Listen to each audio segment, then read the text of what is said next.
Good evening, and I hope everybody had a magnificent Easter weekend. Um, I know we had a pretty good time. We had some family over here, and it was just one of those nice little get-togethers, something small, something nice. We generally don't go all out or anything like that, get the traditional ham and all that other stuff, but it's just nice to have these days to sit back, reflect, and think about. And I always look at a holiday as a time to really think about what is most important in my life and the things that I value the most. So, want to thank you guys all for joining in here tonight. Again, I hope you guys had a magnificent Easter. Adam Fisher running for governor. I see him in the chat room. Happy Easter, brother. If you guys want to join in here and be part of this conversation, it's going to be a bit of a free for all tonight. It's been a minute since I've done these, and I'll tell you what's going on. Tell you what's going through my mind in this sus little crazy thing of mine, and it's part of what I want to get into tonight, and kind of let you guys know the direction of the show, what we're going to be having on, and all this other goodness. But I want to address something real quick here as we talk about Easter. And it is one of those things that is, I don't know, it gets under my skin. And it might get under your skin once you hear about it. But I find, well, here, before I even say this, I know there's going to be somebody out there, oh, you just hate religion. No, I don't hate religion. I just hate people that talk out of both sides of their mouths. There's that. So, today I'm looking through my social media feed because, like you guys, I'm addicted to it, just like everybody else. And I see a lot of people, he has risen and all the, religious posts and all the other stuff. And I think that's great. Don't get me wrong. But it's kind of funny when I see people posting about it. They're like the same, like bitter trolls out here that are just talking mad trash about this guy, this gal, on a personal level and everything else. And it just kind of cracks me up because it's like, really? This is what you're doing, huh? This is what we're doing. All right, cool. I guess. I don't know. You just get to a point where it is. I think it's easy, like many people on the left. We see people on the right do this. They will sit there and they will virtue signal, and there'll be people that will kind of carry on about their faith, how important it is, love your neighbor. And then in the following sentence, just talk some of the maddest garbage out there about how they hate this person needs to hang. And it's like, so which one is it?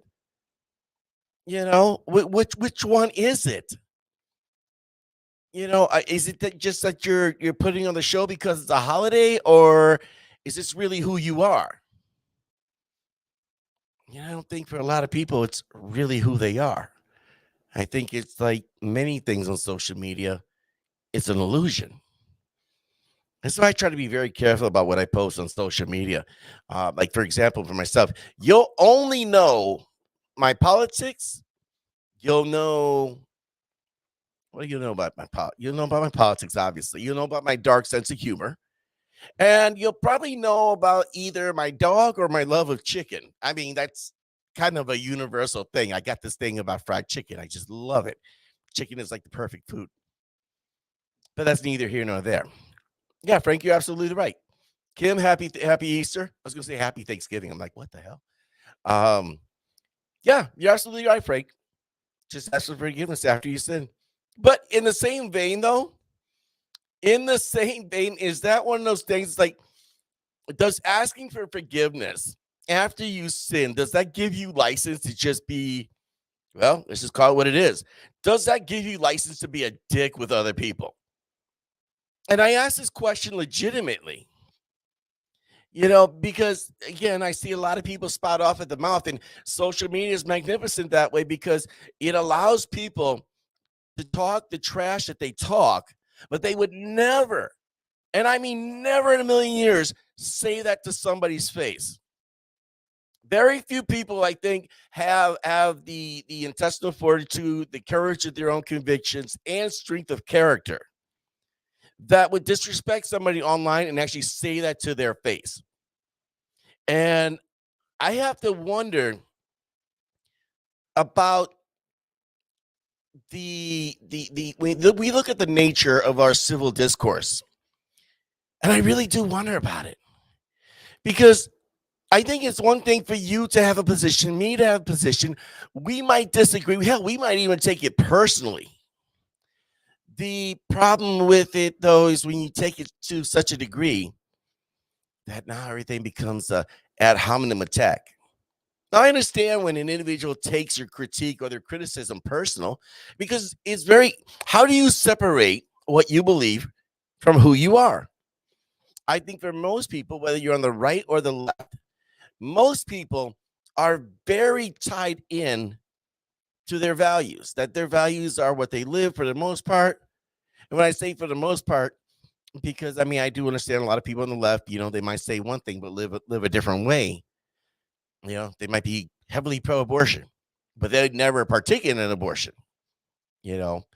But my point is, if you're going to be given a critique at the same time, I understand it's hard not to take it personally because your ideology, your belief system, your values are one and the same with who you are.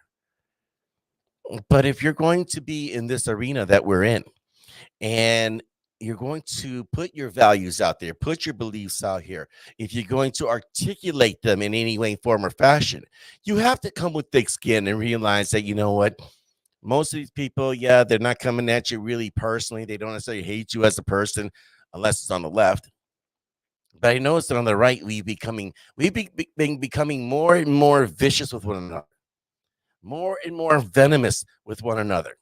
As a matter of fact, we've gotten to the point now where it's if you don't go along with the way that we're telling you what to do, we're telling you what to say, then somehow there's something wrong with you. Not the authoritarian aspect of you need to come along our way. There's something wrong with you because somehow having a divergence of opinion is a problem. And it's funny because I always thought, and I'm sure many people have, and I've said this before, we've often thought that the NPCs, the non-playable characters, the drones are just, exclusive to the left. And I got to tell you, they're not. I got to tell you, they are not. And I can tell you this because when I see people saying things like, well, Trump said so, we got to do it. It's like, whoa, whoa, whoa, whoa, whoa, whoa. When did this happen? When did you become the person where somebody programs in an order and you just do it? When did that happen? Excuse me, going through second puberty here. Frank, that's awesome.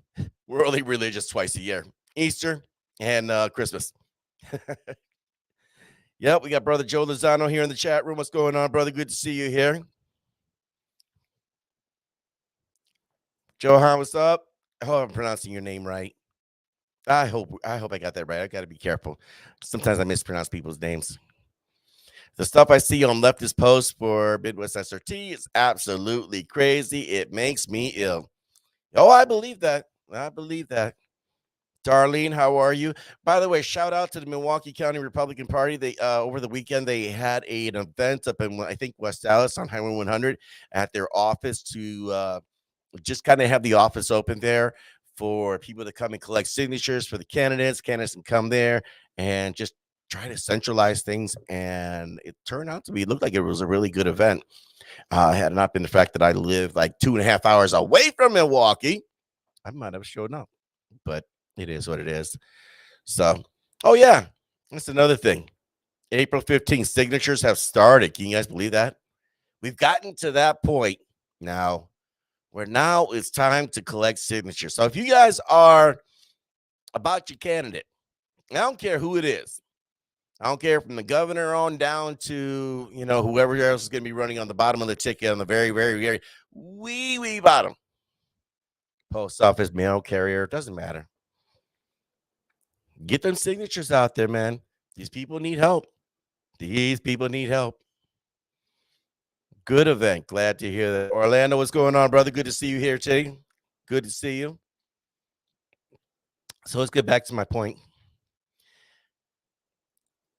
I would like to know at what point, where did we lose the ability to conversate with one another on the right? Because I feel like this is something that is a recent phenomenon. I feel like this is something that just hit relatively recently because I mean, it's one thing when we talk about, let's use the word rhino. And I do believe there's a lot of people that don't understand what the word rhino means. And they twist it, they bastardize the word. It's a very leftist tactic they use. And what they say is that if you don't agree with me, then clearly you must be a rhino. Clearly you must be fake. Clearly you must be suspect.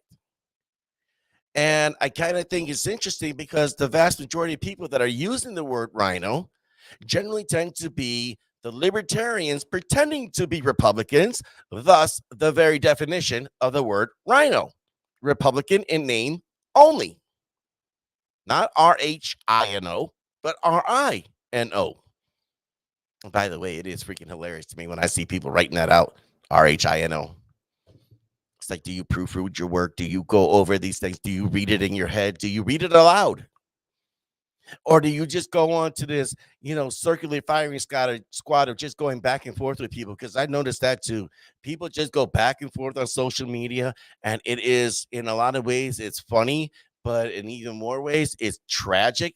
Because if this is the highlight of your day, if this is where you get the most amount of endorphins and adrenaline and excitement in your day by going onto a back and forth with somebody online, man, I don't need to roast you. I really don't. It is a sad existence. Like, why would you do that? I have a rule, and I call this the Delgado rule. And my rule is simple when it comes to dealing with people online. For the most part, if I'm interacting with you online, you may get one or two responses out of me if you get a response at all. If, and that's a big if. Most people don't get responses from me. And it's not that I'm that important. It's that, well, I don't have time to go back and forth with you.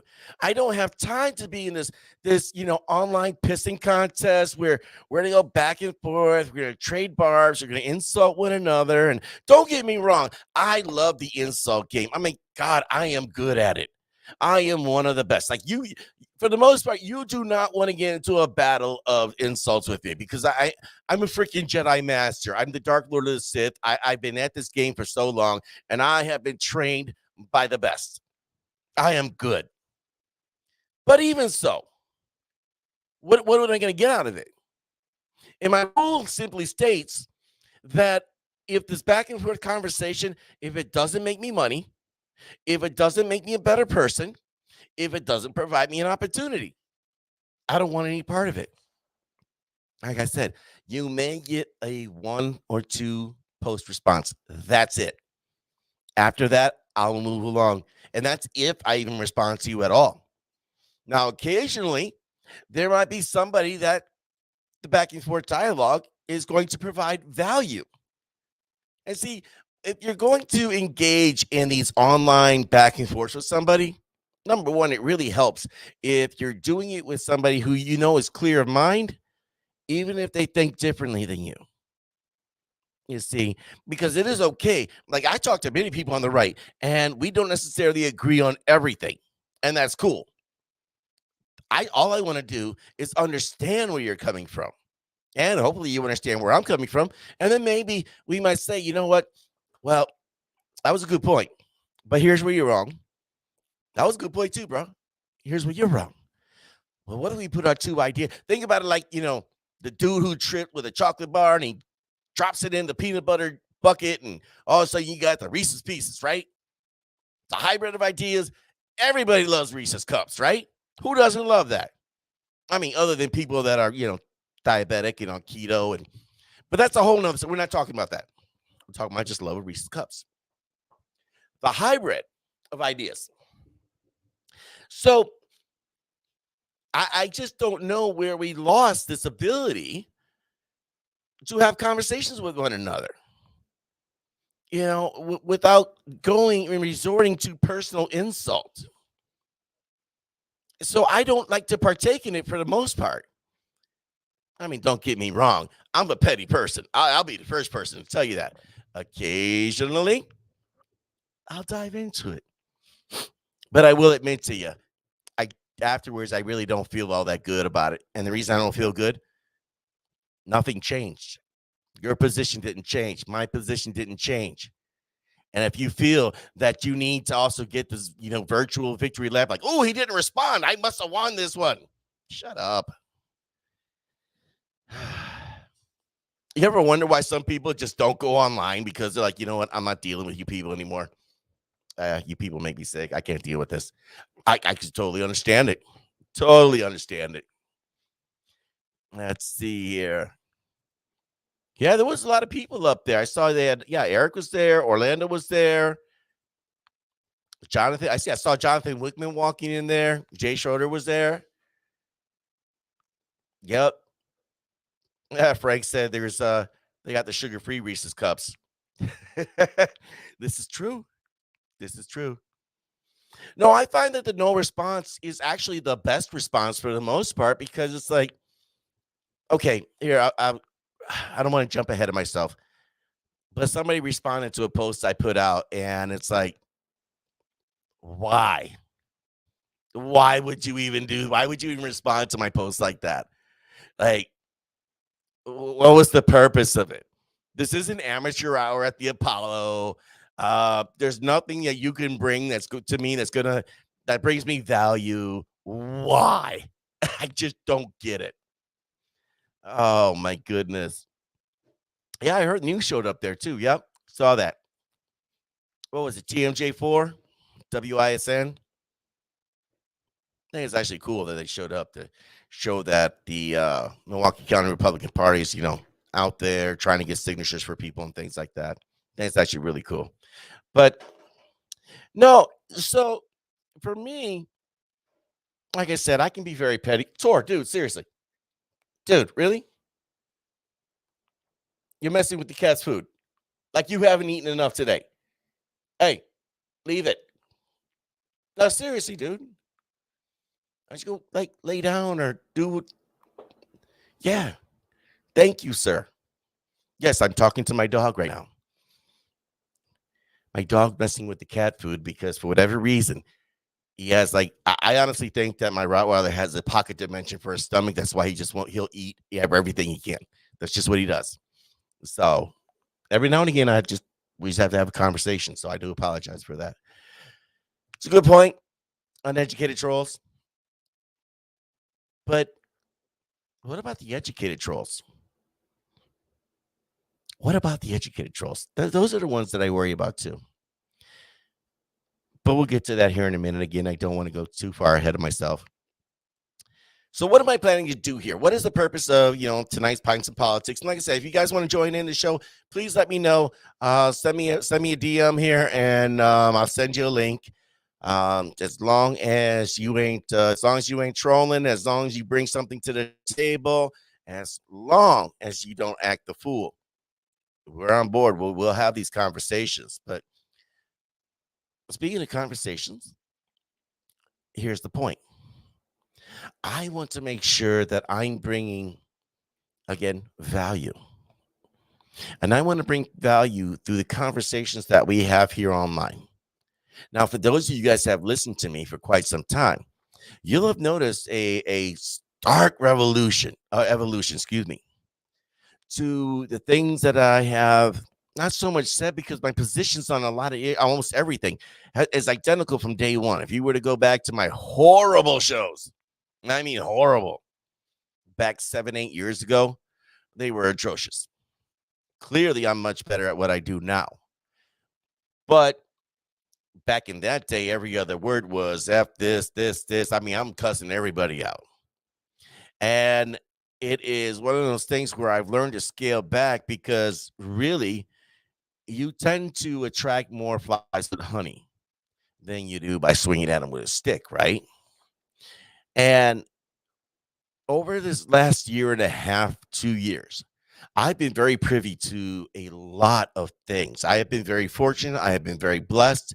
And there have been a number of people who have helped and mentored me in a way where it's like, hey, why don't we have this conversation? And a lot of people would have these conversations with me offline. And what they would do is they would give me a different way of looking at something. Now, we didn't always agree on things. And yes, as somebody who was in the Marine Corps, I still do cuss a lot, but on air. One of the best piece of advice I ever got was from my wife, where she says, protect the brand. Well, what is the brand? It is me. It is the Caramel Conservative. It is what we're now calling Wisconsin Conservative Conversations, WCC. What we talk about in protecting the brand is, how do we make the brand look the best that it can? But in order to do that, I must create value for you, the listening audience. I must provide a service that generally you're not going to get anywhere else. And oddly enough, and this was not by design, I kind of fallen into this niche where I've been having conversations with individuals like Orlando Owens. Last week I had Eric Tooney on. He's running for the Attorney General. He's the current district attorney for Fond du Lac County. I've had Kyle Hughes on. I've had Adam Fisher on. I've had a number of people on. And it was funny, especially over this past 6 months, I've had people come up to me. It's like, oh, man, you're that dude from Facebook, the Caramel Conservative. And I was like, man, it's humbling. So what am I looking to do here? I want to bring forth the best conversation that I possibly can with these individuals, to give them all candidates. And when I say all candidates, I literally mean all. From lieutenant governor, attorney general, secretary of state, treasurer, lieutenant governor, all the way down the ballot. I want people to be humanized. See, I don't believe it's necessarily for me to come up here, have an interview with an individual with a gotcha question to set them up, to make them look bad. There are plenty of other outlets that are more than willing to do that. My job is simply to bring the conversation to people. Now, you might ask, it's like, well, if you have this type of access, why exactly would you stop short of exposing X, Y, or Z? Well, the answer is simple. Because, again, who else is just bringing you the conversation with people? And if I'm going to sit here and literally be a dick with people, why exactly would anybody else want to come on to this show when they're thinking, man, for the next hour, this guy's just going to try everything he can to make me look bad? He'll lie. He'll make things up. He'll take things out of context. Why would I do that? It is for me to simply ask the question, have the conversation, and have a back and forth for roughly about an hour with each of these candidates. And in doing so, it allows you, the listening audience, to get a different perspective of these individuals. Because let's face it, I saw this quote today, and I want to go to this here. And I think this is a beautiful quote, and I'm going to pull it up right now. I'm not going to pull it on screen, but here. Let's find this. I hope I still have it here. What am I drinking? Right now in the cup, I have Jim Beam and Coke, but I'm barely drinking it right now. I'm just like, I'm feeling it, but I'm not feeling it. I don't know. It's like I wanted to taste of bourbon, but I don't want to drink a lot of bourbon, if that makes any sense. Here, never let someone recruit you into hating someone who has never wronged you. And when I look at a lot of these people that I've talked to, that I will be talking to,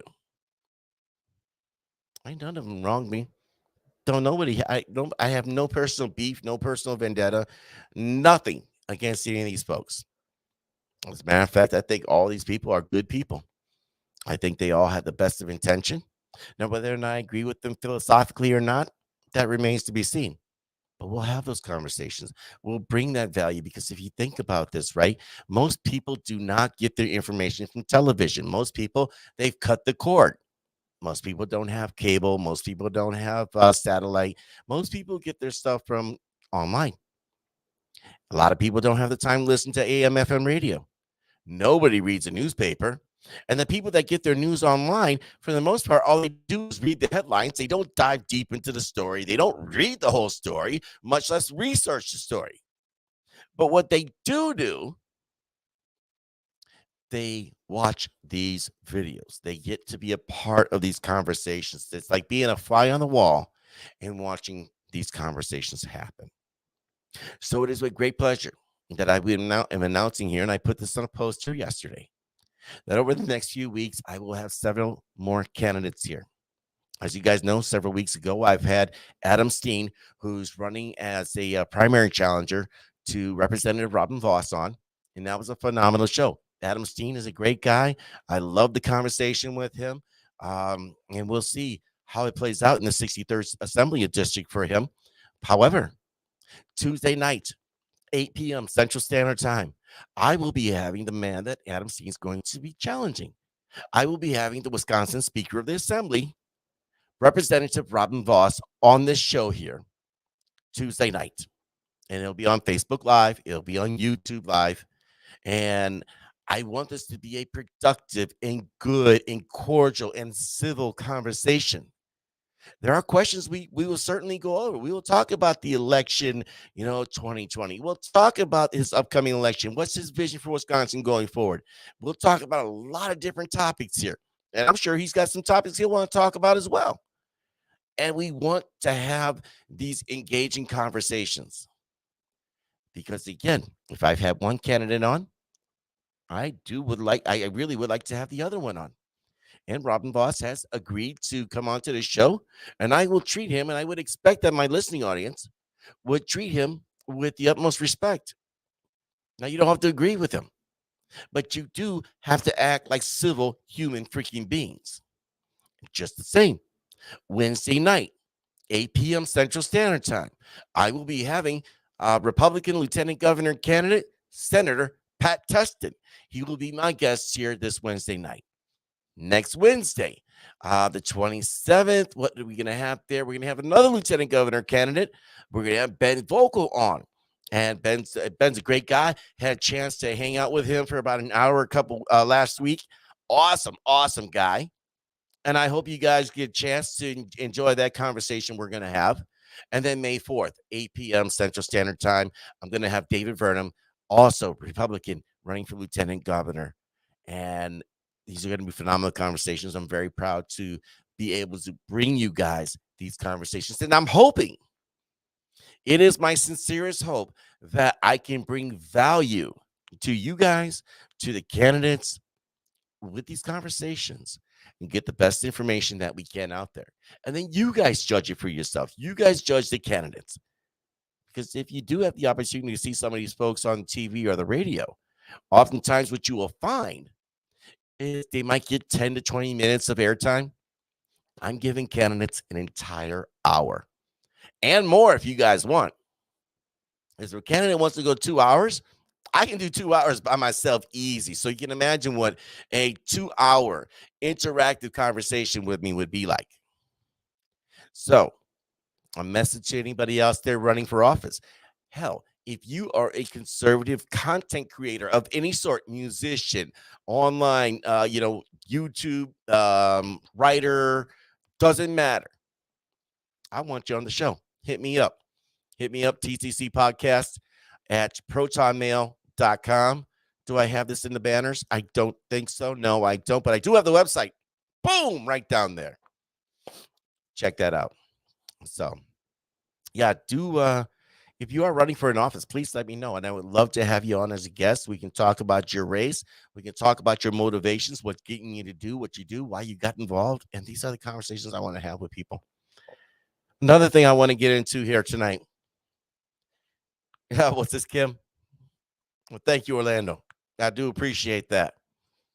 Kim says, I'll be here listening to your caramel conversation. The caramel conversation. That would actually be a pretty cool one. I do like that. That's a nice ring to it. But so recently I was accused of being an apologist for the Republican Party. I was accused of being quote unquote establishment. Now, mind you, for the most part, I'm used to people saying terrible things about me and ask me how many that I have. Like, look up this sleeve, look up that sleeve. I have no to give. Remember, I'm trying to keep the swearing down, right?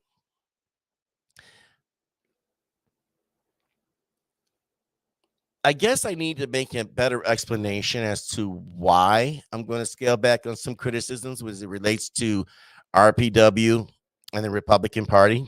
And it's really simple. Here we are. We are April 17th, 2022. And we are now at a point where, as we always have been, days move forward. They don't move backwards. And I find a lot of people like to think that, well, we need to look back into 2020. No, shut up. Like, seriously. You're screwing up the conversation here. Not only are you screwing up the conversation, but it is a diversion. It is a diversion to the point where you're now diverting people's minds into an area that doesn't make sense to be the sole issue that you focus on. I do believe that when we look at the idea of reviewing the 2020 election and the shenanigans that have happened, yes, we should. Emphatically, we should look at those. But days move forward, and we are closer now to November of 22 than we are to November of 2020. And I'm going to put it to you guys like this. I want to win, point blank. I want to put an end to the tyrannical reign of the Evers administration and all of his acolytes, his sycophants, and all these other people. And at this point, whatever beef I may have had with RPW, whatever beef I may have had with the RNC, that's squashed for now. I know some people are like, oh, dude, you're selling up. If I wasn't trying to reduce my swearing right now, well, let's just say, let your imagination do the work there. But I will tell you this. I find a lot of people like to use, and pick your politicians that does this, you'll find a lot of people running in this race that like to say, you know, RPW this, RPW that. Well, the Republicans didn't do this. And I think it is a bit comical because it's a straw man argument. It is a straw man argument because you're going to you're swinging up toward RPW number one. And that violates a huge rule. You never swing down. Well, I guess it really doesn't violate that rule because RPW is not swinging down. You're swinging up at them. So it really tells you you don't have the high ground. More importantly, when I hear people use these straw man arguments, when I hear people say, you know, well, RPW can't win an election. And I do find it frustrating because either RPW can't win an election or RPW is like this sinister group, this cabal sitting in the back of some smoke-filled lobby, just picking candidates and who they like. And it's funny because it's like speaking out of both sides of your mouth once again. So either RPW's got to be the dumbest sons of biscuit eaters on the planet, or they're a group of supervillains that are sitting in the back of some room in Madison smoking Cuban cigars, picking winners and losers. Because which one is it? It can't be both. But it is funny still. People continue to swing at RPW. They punch at RPW, and RPW doesn't punch back. And I personally think that's a mistake on RPW's part. Me, on the other hand, how's that song go? Try Jesus, but don't try me, because I fight. It's a good song. You should check it out. So I'm at the point now where it's like, if you're not trying to win this election, if you are not on board to take out the Evers administration, for 2022, if you're not on board for that, and I don't care who you back it, you can back Tim Rantham, you can back Rebecca Clayfish, hell, you can back, Tim Michaels or Tommy Thompson, whichever one's going to jump in this week. I don't care. You can back Elmo. It doesn't matter. But at the end of the day, if you're not here to win, then you're kind of sus. I kind of think that you're an imposter. I kind of think that you're a plant here meant to cause disruption amongst the Republican Party to ensure Democrat rule continues here in the state of Wisconsin. And I can't have that. I can't have that. And I said this before, and I'm very public again. If I so much as suspect that an individual, a group, an organization, a party cost us this election, I will personally make it my mission in life to make sure you don't run for an office, you don't run candidates, you don't run to be a dog catcher, you don't run for a village board, you don't run for a county seat, you don't run to be the person who hands out money playing Monopoly, you don't run from the police, from dogs, from the end of the world, extinction level events, you don't run for anything. I will make that my mission. I know some people are like, well, why are you coming so hard at me? Because again, I want to win. But don't think for a minute that lets off, RPW, the RNC, or anyone on the right off the hook, because it doesn't. Because once we win, I want everybody to have 1 week. One. I want you to savor that victory. Because, Republicans traditionally, what we do here is we win and we rest on our laurels. And then we wonder why we get our asses handed to us later on. No. I want you to rest for a moment. I want you to relax. I want you to savor that victory. Hell, I want you to kick your feet up on the desk, and I want you to enjoy.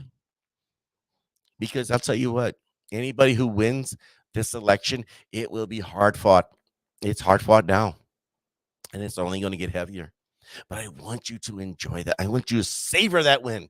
I want you to remember what that feeling tastes like. Because after week 1,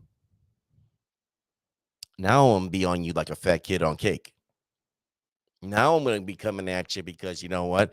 Now the Republicans, the conservatives are in a position to make things happen. And if we don't take hold of this and push the envelope as far as it can go, well, then that's on us. And then at that point, we only really have ourselves to blame. Like, I think it's kind of funny when people say, well, they didn't do as much as they could have back in the Walker Clayfish administration. Now, one of the things that I don't have is a short-term memory. And an issue that is near and dear to my heart is the Second Amendment. And I think it's funny because when in the Walker Clayfish administration, the idea of a carry concealed permit came about. And I think it was co-sponsored by Lena Taylor, if I remember correctly, and several other people. And I can't remember the Republican's name. But the thing was, though, everybody was just, man, we were happy about that. That's a big win. That's big D energy. Carry conceal. And it cracks me up today in 2022 when people say, well, why didn't they push for constitutional carry? And again, I have a very long memory. I remember. And we have to tell you what I remember. Wasn't nobody talking about, nobody was talking about constitutional carry. No, let me take that back. There were some people talking about constitutional carry. You know who they were? Gun advocates. That was it. Gun advocates. Gun advocates and I'm going to call them over-the-top constitutionalists. These are the people that really understand the Constitution, that straight up say, nah, we probably don't even need that. But they also understood that you need to do things incrementally. You know what I mean? And I think it is hilarious when you have people that say, and don't mind me, I'm going to try to do something here. And I do think it is funny when you have people that are like, oh, no, I was talking about constitutional carry. Shut up. You weren't talking about that. Come on now. I was talking about constitutional care. Right. Let's see here. I'm looking for people are funny that way, though. Or the people that talk about critical race theory. Why didn't they get rid of critical race theory back then? Well, there's a reason for that. Because nobody was talking about critical race theory. Well, it's tied to Common Core. No. No. Critical race theory is the brainchild of the hippie revolution of the 50s and 60s in the collegiate system. Or, yeah, CRT. Common Core is the baby of No Child Left Behind. But hey, let's not mix those two up, right? I think it is rather sad and disappointing that there are so many people that will prey upon people's lack of memory or general ignorance. And I would say ignorance, I don't mean that as a derogatory term, but just simply in its clearest definition. And that it being the definition of the lack of knowledge. And I don't blame a lot of people for the most part, because when you think about the average voter doesn't have time to be so steeped in politics to say you or I or anyone else. You know, what the average person, they're worried about waking up in the morning, going to work, holding down their job. They're worried about coming home, taking care of their kids, paying their taxes, making sure they got the trash taken out, paying the bills on time, having money for food and groceries on the thing without having. Have you all been to the grocery store? That's what the average person worries about. So it is easy for people to get lost in all these. Dr. Duke Pesta does a great job explaining the two. I have got to talk to this gentleman. I know David King often talks about him a great deal. And I've got to get him on the show because I understand. My understanding is that he has a ton of knowledge on this, and I would love to have him on to discuss this, break it down. And as I've often say, I am always in the game to want to learn more and just get more knowledge. By the way, you ever notice how people tend to, for the most part, don't nobody want to ever be nobody ever wants to be to how do I want to say this here? I'm stuttering and stammering and stuff like I got rocks in my mouth. But you ever notice that people, for the most part, rarely ever want to admit when they're wrong? Does that ever strike you as odd that people can be like they double down on what they say so much, even when they're wrong, and they won't budge from their position? Because God forbid they be exposed as being wrong. Like if somehow that's a bad thing. And it's comical to me because I rejoice in being wrong. That's a I bad thing. love the fact that I can be wrong, because being wrong means that I'm learning something. You're teaching me something new. You're bringing something to the table that I may not have known before. And I don't know, silly me, if I'm wrong about something, I'm learning something. Wow. Orlando Owens, what's up, brother? How you doing, man? I'm doing well, my friend. How are you? Happy Resurrection Sunday. Yes, sir. A beautiful day it is too. I see a lot of people were enjoying their families, going to church. Saw folks still going out there door knocking and everything. So that's pretty strong. Yeah, it's on and cooking, getting signatures. I was Mhm. out hunting yesterday. Yeah, but at this point, that's where you got to look at it, man. It's like, you kind of going out trying to get every signature gets you closer to that magic number, and you got to hunt for them all. You got to hunt for, you got to peck, you got to be like the chicken trying to scrap for that feed because corn's gone up so much, man. Farmers can't afford it no more, and then we Yeah, don't have chicken. That's a crisis for me. That's it's a whole nother matter though. My bad. no. We are definitely looking and I'm sorry, cut this down. Sorry about that. We are definitely trying to go to events wherever there are a lot of people, or just a few. We're trying to go to meet some patriot groups, GOP events. Wherever there's people, you're gonna see me. I was in the bowling alley yesterday, so How'd that go? man, it went extremely well. Extremely well. In fact, I may have to call a young lady tonight if it's not too late.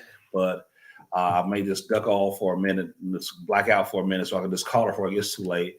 As we were going to meet tomorrow, man, and it was great, man. Meeting people, just ordinary folk, and I asked them what they sign. It's like, tell me what you're about, and I tell them, and it's it's awesome. I need a lot of help from people to pass out my signature forms, mail them back. We need to get 2,000 signatures to get ballot access.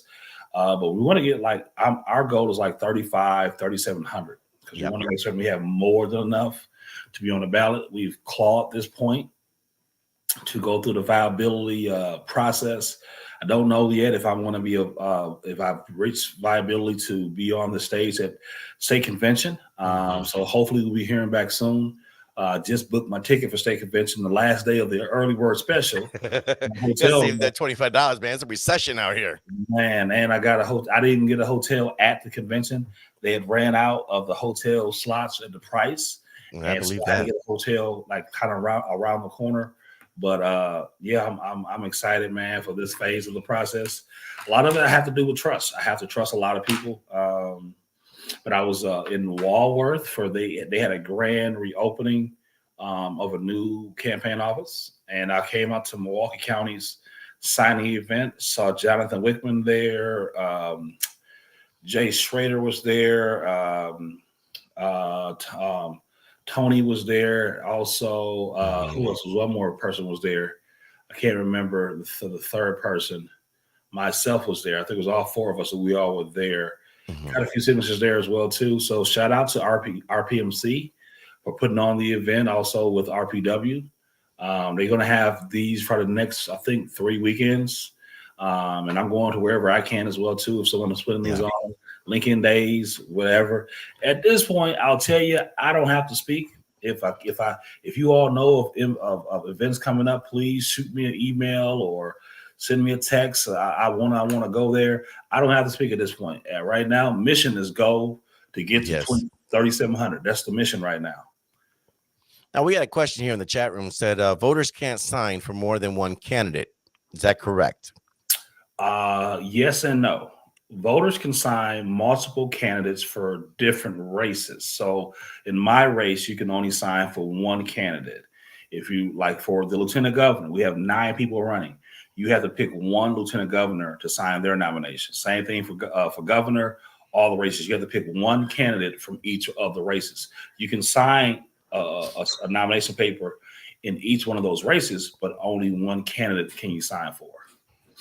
See, that's got to be, when I look at that, it's like, man, okay, there's 4 people running, 2 that are viable, but then a third might jump, fifth one might jump in. That's a tough call right there. Well, you know, then you look at the lieutenant governor, and it's like, man, there's 9 of you guys, and I like you all. Like, well, you know, some people are supportive of that. I forget what it's called, but it's like rank voting. You pick your top 3 or top 2, and then you calculate, you know, this kind of like they do in California.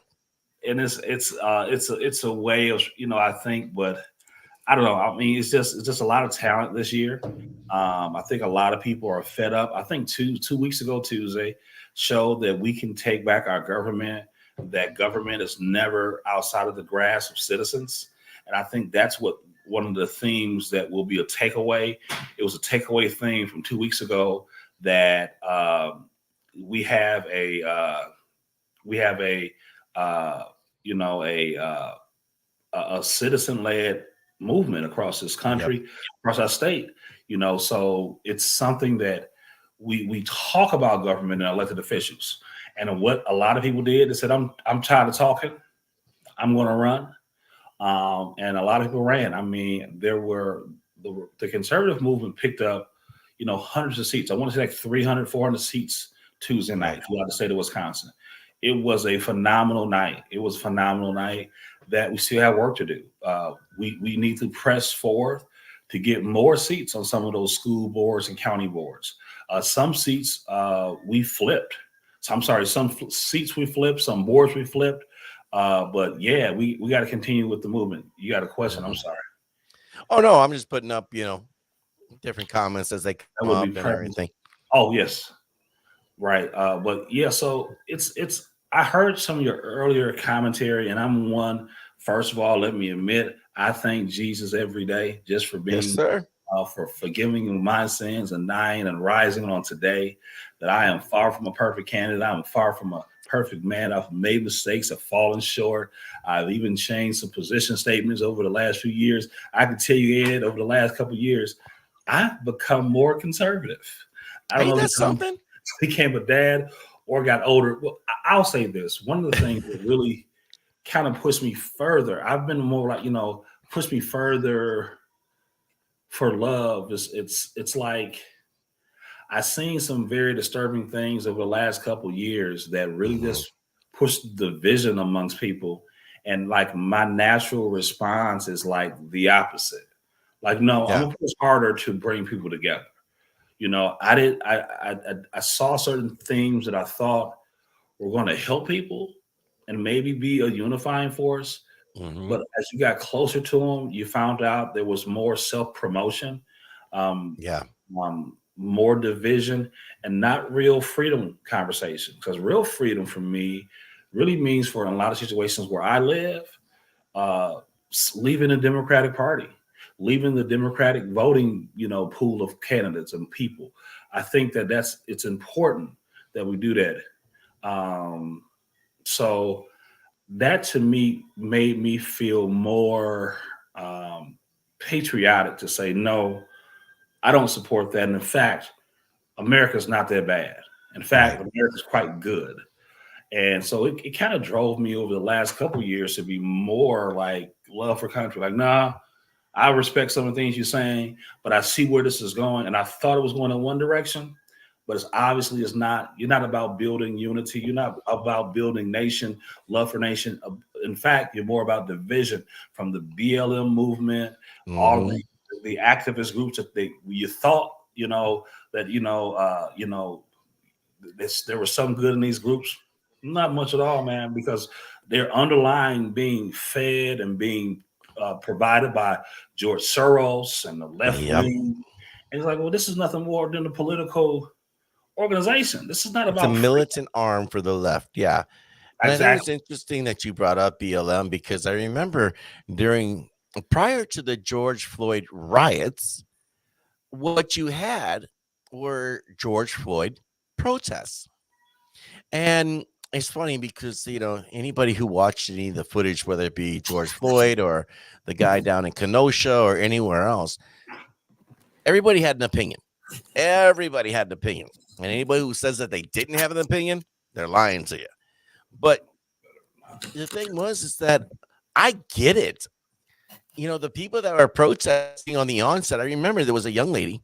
This was the middle of the day. There was a BLM protest. And this was probably the one time BLM could actually have the ear of the nation. And there was some black clad Antifa people that were spray painting this building. And there was this young black girl. And she was trying to stop them. And she's like, don't do that. They're going to blame us for this. And the white girl in black clad, you can only see like parts of her eyes, like under her eyes, because she had like black goggles on, but her skin under there you can see. And she's like, well, we're trying to help you. He's like, well, you're not going to help us by spray painting public property, private property. The one time they could have actually done something and actually had the ear of the nation. And that was literally all thrown away when they locked arms with Antifa. Yep. And worse yet, as we come to find out, all that money that was donated to BLM was not only funneled through, what was it, Act Blue? And the heads of BLM were just, well, let's just say they got bigger houses than you and I. Oh, Well, again, we're looking at, man, over the last 2 years, this is Tuesday, and the peaceful protests that happened in January, in DC. These are all outgrowths of that reaction of saying, I'm going to be even more in love with my country. I'm going to double down even more of the greatness of America. I may have supported some of your concepts, but nah, it's going too far. I thought it was something different, and it turns out that it wasn't. It made more people stand up and say, well, no one's coming. I thought someone was coming, but I see now no one's coming to right this ship. So I'm going to have to do it. And it gave rise to the citizen. This is citizen patriot. It was like, I'm going to run for office, and I'm going to hold my elected officials accountable, and I'm going to go to school board meetings, even if they call me terrorist. I'm going to, be active. I'm going to write letters to the editor. I'm going to find candidates to run for office. I'm going to donate to those candidates. I'm going to volunteer to those candidates, because there is a rise, in my opinion, of people who are definitely patriots who love this country, and those things cause people even like myself, to reevaluate some positions and say, nah, this ain't what it's about. I'm gonna double down on my love for country. I'm gonna double down on my love for God. I'm gonna double down on my love for my guns. I'm gonna double down on my ideas and love for this Constitution. I'm gonna double down on the ideas of freedom, because I thought, so it's a crossroads that brought people to the forefront. It was one of the reasons that I ran for office. So others ran for office too, but this is where we are today. And Tuesday was just that. 2 weeks ago, Tuesday is exactly, what we needed to see. People came together, ran for office. I am a firm believer that all the negativity and the negative talk does us no good as a movement. I mean, it's kind of. Go ahead. That's where I'm taking the position now. And, if somebody wants to call me a sellout, fine, call me, because, your opinion matters so much to me. If that's how somebody wants to frame it, fine. But at the end of the day, I want to win this thing. I want Evers out, because say what you will about his first 2 years as governor, I don't care about that. It was ineffective. It didn't do anything. The Trump presidency was so strong that the Evers administration for the first 2 years there was nothing he could have done to screw that up.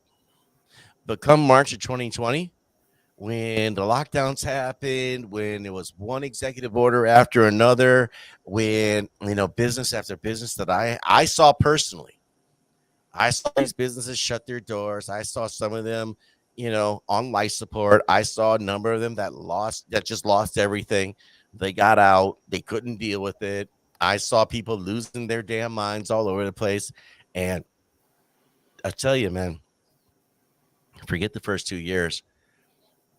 From March of 2020 on, the Evers administration cannot be rewarded with another 4 years. Cannot. Because if they get another 4 years, and I've been big on saying this, we need a seawall against an overreaching federal government that will actually protect the people of Wisconsin against all that BS. Because, as somebody who's left this state multiple times, and I come back multiple times, I ain't going anywhere at this point, but Wisconsin deserves better. The people of Wisconsin deserve more than what we currently have. See you flexing that shirt right there. Man, I got this. Someone gave this for me. Do that again. Let's get that up there. That's what we're talking about. I got a hat too, but the hat's a little too big. But hey, no, I mean, I think we're at an interesting crossroads again, man, of just people who are, who are really focused on trying to get this country in the right path. And we've, if nothing else, what we've learned over the last 2 to 4 years, we've given the left an opportunity, because they, didn't quite win the elections, sort of. Mm-hmm. But we see them when they govern. I mean, if there's one takeaway that's positive from all the shenanigans, all the funny business that went on in the election, we see now clearly how they govern. Yes. That's one of the positives we can take away. It's like, we see how you do. We see how you guys do when you win. And if that's not a clear message to show a clear, contrast to what we offer as freedom lovers and, God first, country, family, and the freedom of our 2A amendments and our 2A rights, it's right now, right? It's important that we understand to support your candidate in the primary. I am totally for that. Yep. I'm totally for primaries to happen. But after the primary is over, we have to come together. We have to get behind the nomination winner. I'm looking forward to going to state convention and coming up in a couple of days. Ed, you may want to bring some of this up, man, because this is some good information that your chat room was saying about. Go ahead, Ed. Yeah. Frank had said earlier here, and put this back up. He goes, got to remind people, because if they sign, and he said more than one, but he meant instead of me, if they sign more than one, their signature is voided. And so what that means is that the Wisconsin Election Commissions, and then yes, we can make fun of the WEC, and I'm okay with that. Pick on the WEC, but in all fairness, though, the rules are you can only sign for one candidate. So if you say sign for David King and Ben Fogle and Will Martin, and they catch you on all three of those, and guess what? All three of those signatures will be null and void. So you want to pick only one candidate per race, and that's who you're signing for. That's it. Don't think you're gonna be slick. Don't think you're gonna be slick. They're gonna get you. The moment you think you're slick, that's when you get got. Well, this is the form. Unfortunately, this is a process of the primary. People, the grassroots people, not a machine, not some backroom people smoking cigarettes and cognac and cigars, are signing nomination papers. Oh, I'm sorry, Ed. I mean to walk down your alley. I'm sorry. It's not cognac. That's my brother, but okay. But he's a mechanic who enjoys cognac and a good cigar. Right. I'm too cheap for cigars. I can't afford that. I just got But you know what I mean. Yeah. So again, this is in direct conflict of what some people are saying about this process. You have, if nothing else, you have a grassroots movement right now of people getting signatures, and they're going everywhere to get them. Mm-hmm. And the people who are putting people on ballots are just ordinary people. The people who are organizing this are a lot of the county people, or a lot of the Patriot Group people, or people who just whatever. But this is what I mean. We talk so much sometimes with really high rhetoric or really high, BS talk, like way too high for no reason, man. Because when we out here right now, are these the people who are selecting the candidates? They are, because they're signing the nomination papers. If enough people wait. You said the word selected. Oh, I'm sorry. Selected? Well, the people are signing their names on nomination papers who they think they want to see on the ballot to vote for. I had a lady on yesterday who signed my nomination papers. And she's like, this is just for you to get on the ballot, correct? I was like, yes, you're not voting for me. She's like, okay, because I don't know if I'm voting for you yet, Orlando, but I wouldn't mind seeing you on the ballot. And so, again, this is a form of this process working, right? There are a lot of people that, we're going to need a lot of signatures. And so, Sam said it's valid on the first set of papers you sign. Okay, I think I follow what he's saying. So if you sign 3 different candidates' paper, the first candidate who turns your signature in will get credit for it. So the 2 after will not get credit for your signature. Okay, cool. Let's give a shout out to Sam Hagedorn, though. What's going on, brother? Thank you. Got Tracy Stefanski up in here too. What's going on there, big dog?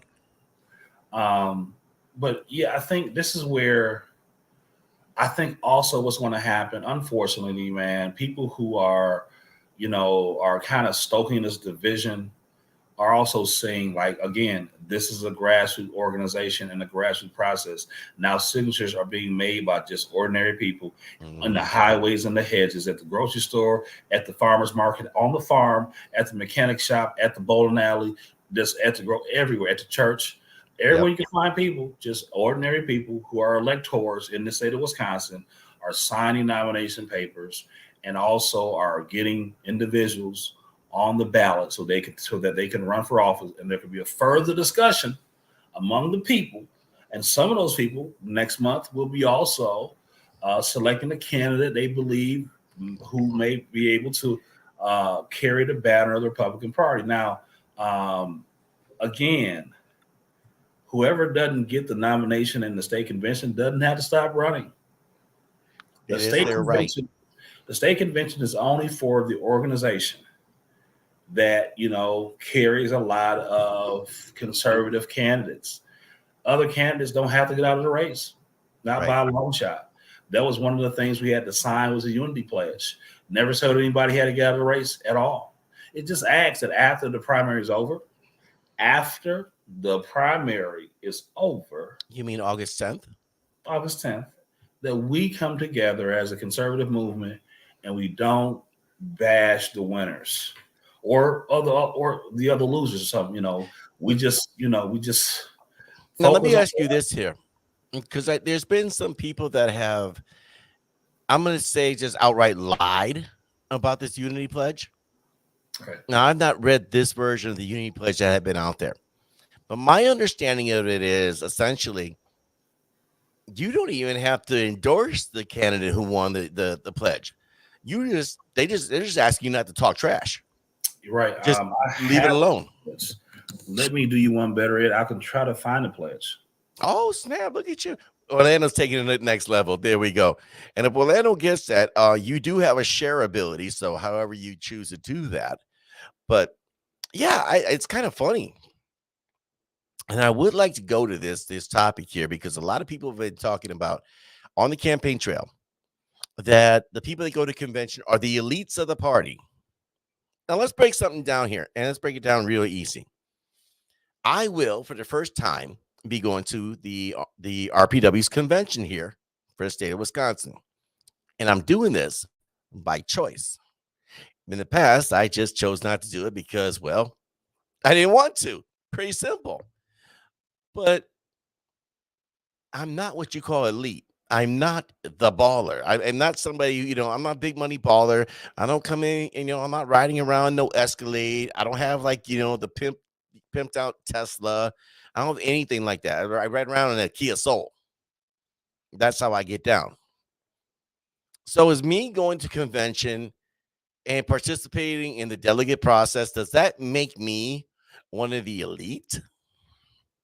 Probably the best argument that I heard against the election is what it is. You elect your delegates so that RPW will find somebody to endorse, assuming they get 60%, is that the cost of it is a bit on the high side. If you got your tickets prior to April 15th, you pay $75 to get yourself a general admission ticket. If it is after the 15th, it's now $100. All right, cool. I get that. For some people, especially in today's economy, an extra $75, $100 per person, that's expensive. Damn, Tor. You guys hear this? Like, seriously. He's snoring. Wow. Dude is, I don't know if the mic can pick it up, but yeah, Tor's over here snoring. That's how we get, this is what I got to live with. So, all right, did you find it there? I did. Boom, there it is, the Unity Pledge. Would you be so kind as to read that bad boy if you would like to?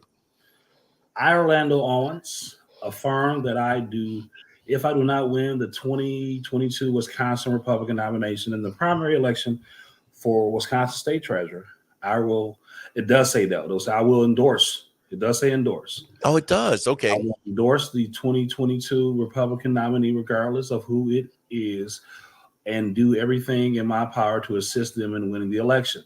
I further pledge that I will conduct my campaign in a manner that is respectful of fellow Republican candidates. I will not engage in smear tactics.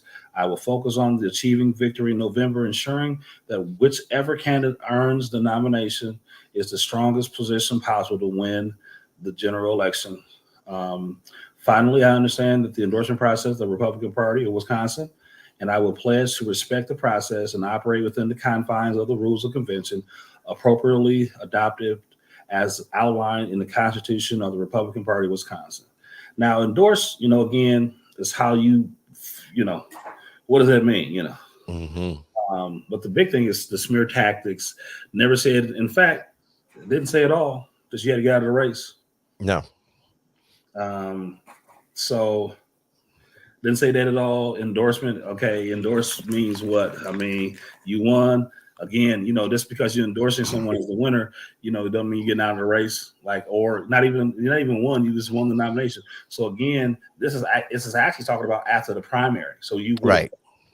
after the primary, this is about this. All these actions are post primary, except for how you would conduct your campaign. Mm-hmm. Everything else is post primary, and after you don't win, I would think that most Republicans will get behind the winner, and do whatever they can to make sure that Tony Evers leaves.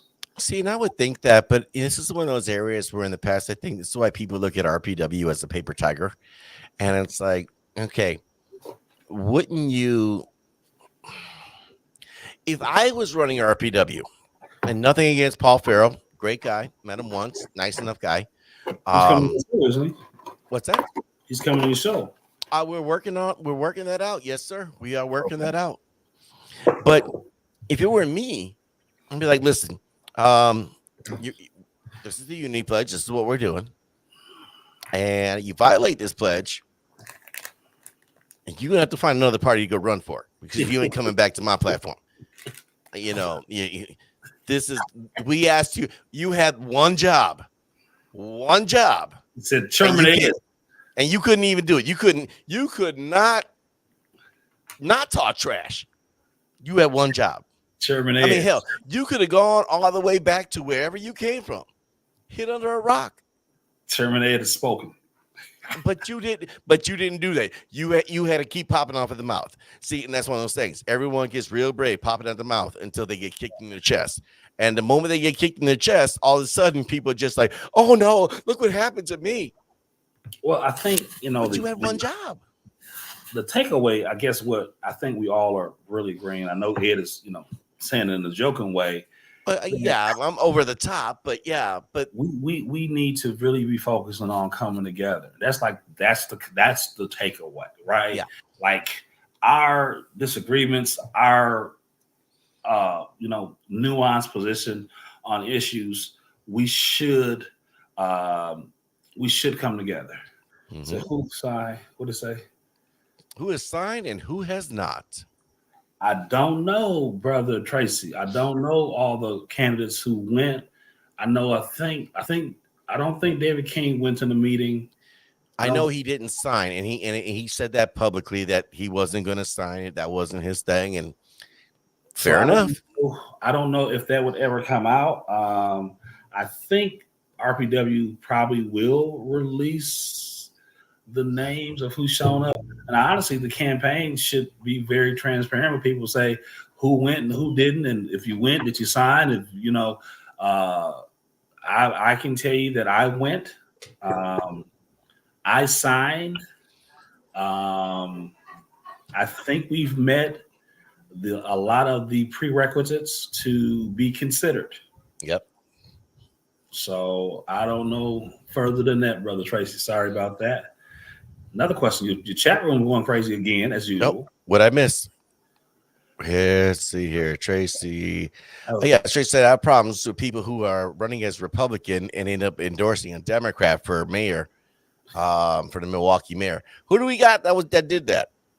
I know somebody was talking about wanting to endorse Sheriff Lucas, but I'm not going to get into that. I will tell you also, there was a question that came up about like Republicans voting for like Democrats. Like in my area. Yeah. I live in Milwaukee. It's like a Republican in Dane County. Yeah. We have nothing but Republicans on our ballot. I mean, Democrats on our ballot. And so a lot of Republicans, we are stuck. And we try to pick a Democrat who is willing to work with Republicans, who's not as crazy, or we don't go vote. So some of our records are not the best voting records. We try to pick the most reasonable, and honestly, it rarely even works out. That was one of the reasons why, like in 2020, like that was so for our part of the state, it was phenomenal to see so many options that Republicans actually could you can pick a Republican in your area.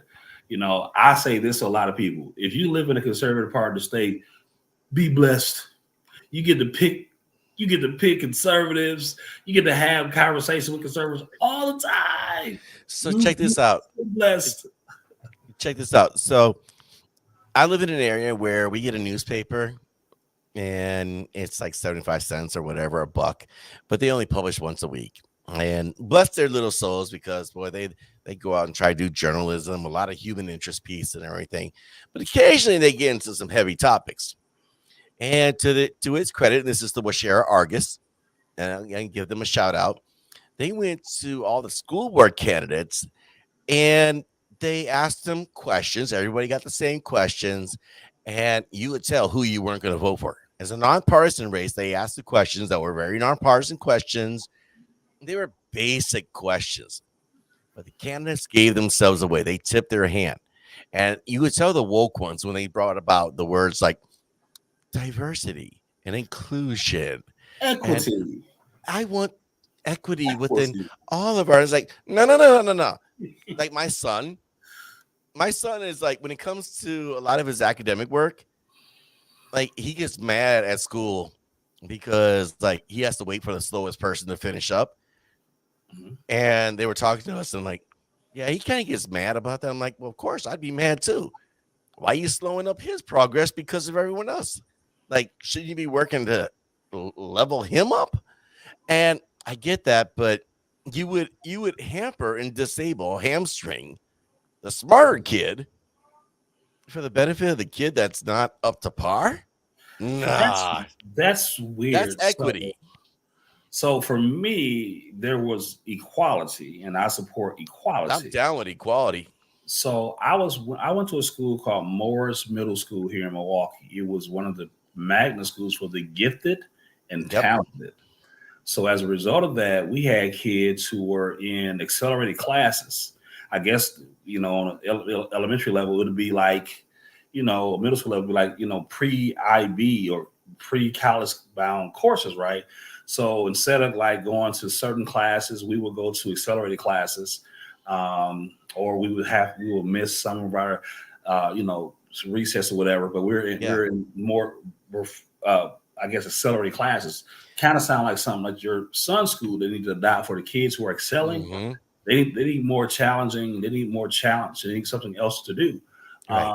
And so we had those the same way. Quite honestly, Hmm. you had for kids who are maybe not as developed, the slower classes, or I wouldn't say slower, but the kids who are just not as, I say it that way, moving as fast, right? So you Well, have oh, go ahead, please finish up. I'm sorry. we have both, and I think that's a school system that probably kind of fits the needs of the students instead of like you're saying, Hmm. because it sounds like to me on some levels, which some people support. I don't have enough knowledge about it, but it sounds like on some levels, a lot of public schools follow the Montessori approach, which everybody kind of sticks together, and you kind of Yeah. well, I can't say that I can't because Montessori is also very different in the fact that the children get to pick what they want to do. They still Hmm. responsible for the work. So if he doesn't Yeah. want to do math right now, he can do English. Let him do English. But if Right. math he didn't do, it still do. Yes. And that's, like math, that's, I'm not going to say it's a weak spot for him, but it's an area where it's like he's right there with everybody else.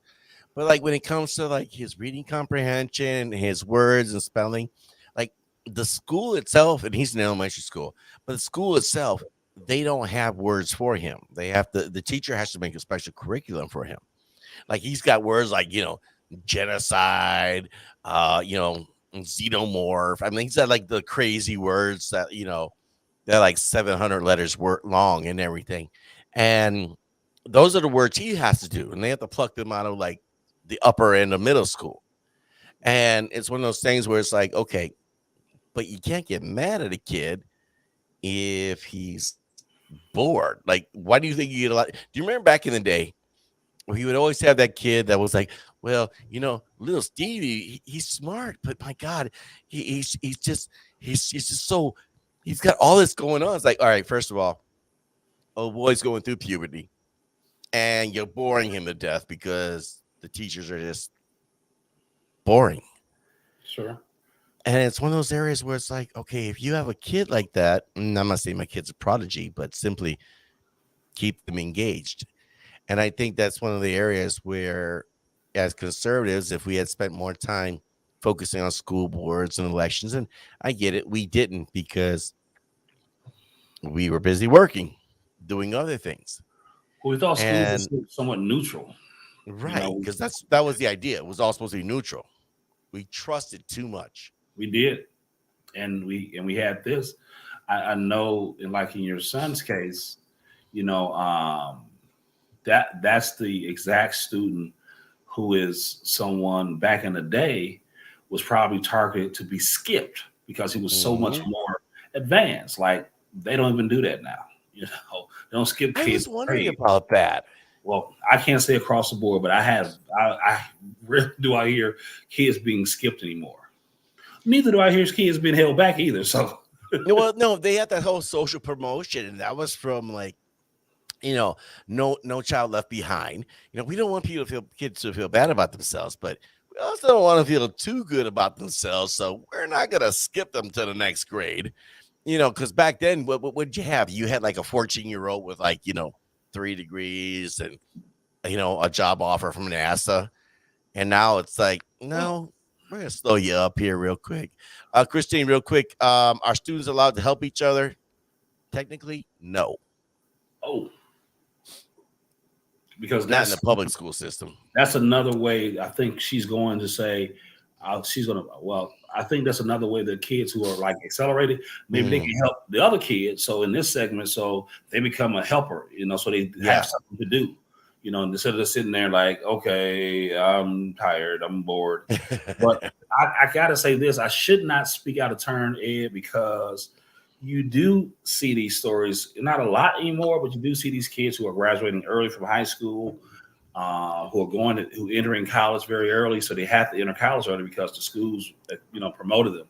But again, that's a more, in my opinion, probably a much more flexible school board that makes more logical sense. Like if this young man is so advanced, we need to feed his brain and not stun his growth. Let's feed him. If he's picking this stuff up, give it to him. And I think you see that, especially I think those are more human interest stories that we see now. But that kid, he's like, they're so far ahead of everyone else. And when I say everyone else, I mean like you, me, 99.3% of the listening audience. Like they just kind of we could put all of our brain power together, and there's like this 13-year-old kid that's like, they're looking at us like we're amateurs, and I'm just kind of like, yes, sir. Because we're working for him now, or her, or whomever. If not, we will be. So I was going to say, we will be. It's just a matter of time. It's like Doogie Howser on steroids. It's just a whole nother level. Yeah. Well, man, I think you said something. Go ahead. Oh, go ahead. No, I think what you're doing, man. Again, I also just want to publicly say I think you're doing a great job, man. I think you are getting a lot of the voices out in the conservative movement. Some you will totally agree with their stances. Some you won't. That's what makes us conservative, because we are thinking people. We want to find things ourselves and research them ourselves. You tell me this is a bad guy, I'm going to say, well, let me see how bad he is. Because I think for myself, rarely do I take someone's opinion. I want to see it for myself.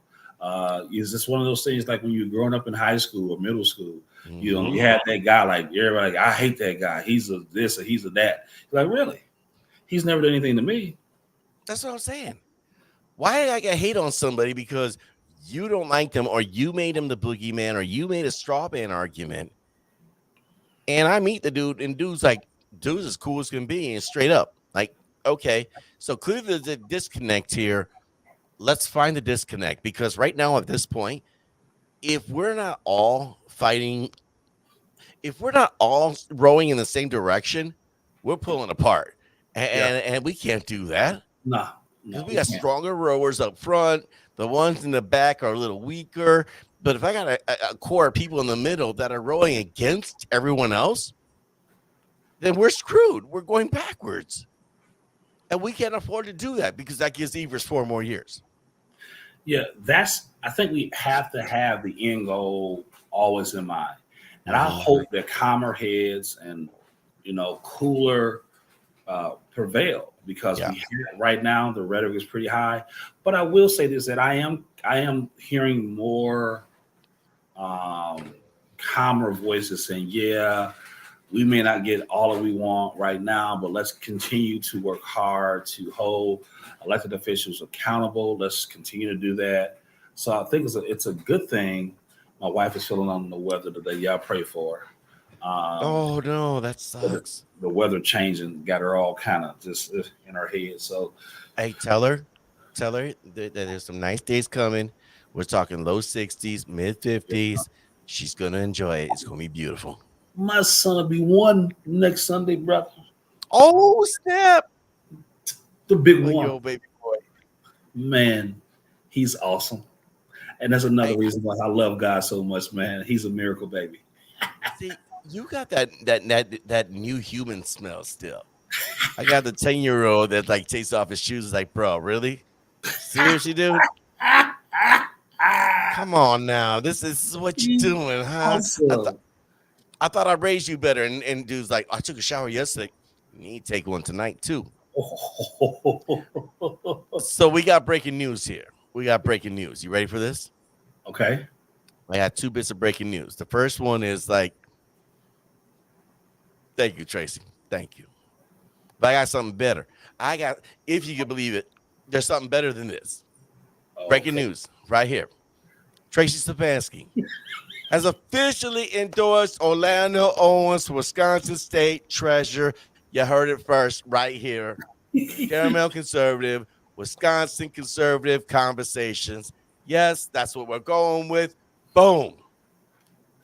Thank you, Tracy. For you all who may not know, Tracy's a good friend. He lives in a nearby community right outside of Milwaukee. Had the pleasure of knowing Tracy for a few years now. He's a good guy, um, good guy. Has his heart in the right place. Um, he's a good man of God, and I am humbled by that. So he's a good friend of you, a friend of mine. Thanks, Tracy. I met Tracy about 2 years ago, right? And I'm walking over to the Wisconsin Conservative Digest, the event at Bob Denal's house. And this dude comes up on me and he's got this gimbal with a phone attached to it. It's like, it's mechanical, pressing buttons. And this dude walks up on me. Hey, Ed. And for a second, I couldn't put it together, right? I'm like, oh, Ish. Oh, dude, what's up? I recognized Tracy. And it was just the funniest thing in the world because, like, it's one Oh, thing to see people online. right. It's just, it's another when you see it in person. And that's really, and I think it was 2 years ago, that's when it really got real for me because it was like, dude, you're not just somebody like giving an opinion, shooting off at the mouth. Like, these are real people you're talking to. These are, Kimberly, thank you also. Humbled also. And then, Kimberly's another one we got to meet. okay, Tracy wrote in that he's from West Allis and he's an alderman. So I didn't know if he wanted that to be known to people. I didn't say that. Yeah, I didn't know either. Right. So he's a great elected official. Um, he serves the people. He understands that he's a servant of the people, and that's what makes him awesome. Also, he's very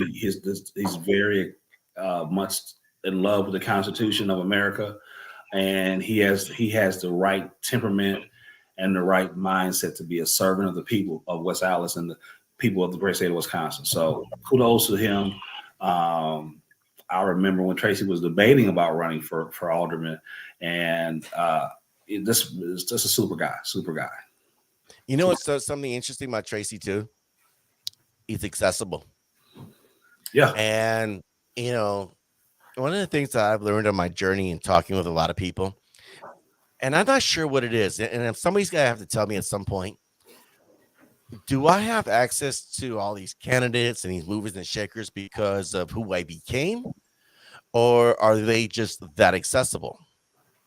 Like I can have a casual conversation with Patrick Teston and then, 5 minutes later, go up to Joan, Senator Joan Baldwin and have a very, casual conversation with her just the same. Is it because of who I am or is it because that's how they are? Well, And I've often wondered that. I can tell you my opinion. Also, Trace, Ed, Yeah. I still love Miss Lynn, but I think she was talking about you being the bomb, so it's okay. Tracy there? Yeah, when she Yeah, said the yeah. bomb. Sorry about that. I don't want to take nobody praise, but she was talking about you being the bomb. I second that too. Did I She miss that seconded. one? She seconded with that. Yeah, so I want to make Oh, sure that okay. we're Well, talking to that. I was I talking don't to know if Ed. I'm the bomb or not, but I'm just kind of, I think Ed, that you bring a definitely a conservative voice that is unique and interesting. Caramel, it is also. very, So it brings very it's a unique caramel. voice. I think people find, at least what I see, that you are down to earth, and you are a breath of information. You do your research. Hmm. It's clearly that you love God, you love country, your family guys. So it's just a Yep. testament, I think, to the individual's character, but also I think what people see in you when they approach you, if you are a jerk of an elected official, at least they see that you can't be jerky around Ed. Ed's kind of a personal guy. I'm speaking in like the third person, like Ed's not sitting Yeah. here. Okay, what do you think about Ed? Ed? Yeah. So I don't know. Dude's kind of suspect. I think that it makes their interactions genuine, and that's an ability that it's a credit to God is giving you to bring a lot of. I think that's also why candidates are coming to your platform. They feel they'll be treated fairly, even if you don't agree with them totally. It won't turn into be something like, "Well, you're an idiot," so it won't turn into something like that. No, Okay, that's I'm so glad you said that. God, I am so glad. So I had some people, reach out to me like, yo, I can be on the podcast too, with Robin Voss. And it's like, and I didn't say anything, but I'm thinking to myself, I'm like, why? So what? You can insult the man? Like, the one thing that really upsets me, and I'm not defending or against anybody, but if I'm going to criticize somebody, I'm going to, I've long said this, I'm going to criticize you. I'm going to also give you credit where credit's due. The man went to Plover with Devin LeMahieu for a statewide county chair, vice chair meeting. And say what you want about the man, but he sat there for an hour and a half taking slings and arrows from everybody. And he took it and he tried to explain his position. Yep. And I'm looking at my viewer count and it went down all of a sudden because, oh my God, how dare you say something good about Robin Voss? Yo, you got to keep it at 100 or you're fake. And I ain't trying to be fake. For me, like I said, I want to bring value. I want to bring the conversation, but I want to do it in a civil manner. Because when I do these one-on-ones like this here, or just these, spur of the moment shows, I'm gonna have a cocktail, I'm gonna have a cigarettes, whatever. When I do the one-on-one with the candidates, like when I have you on for that 1 hour, there'll be none of this. It'll be straight up professional. It'll be straight up, whatever. And we give respect to the individual and their office.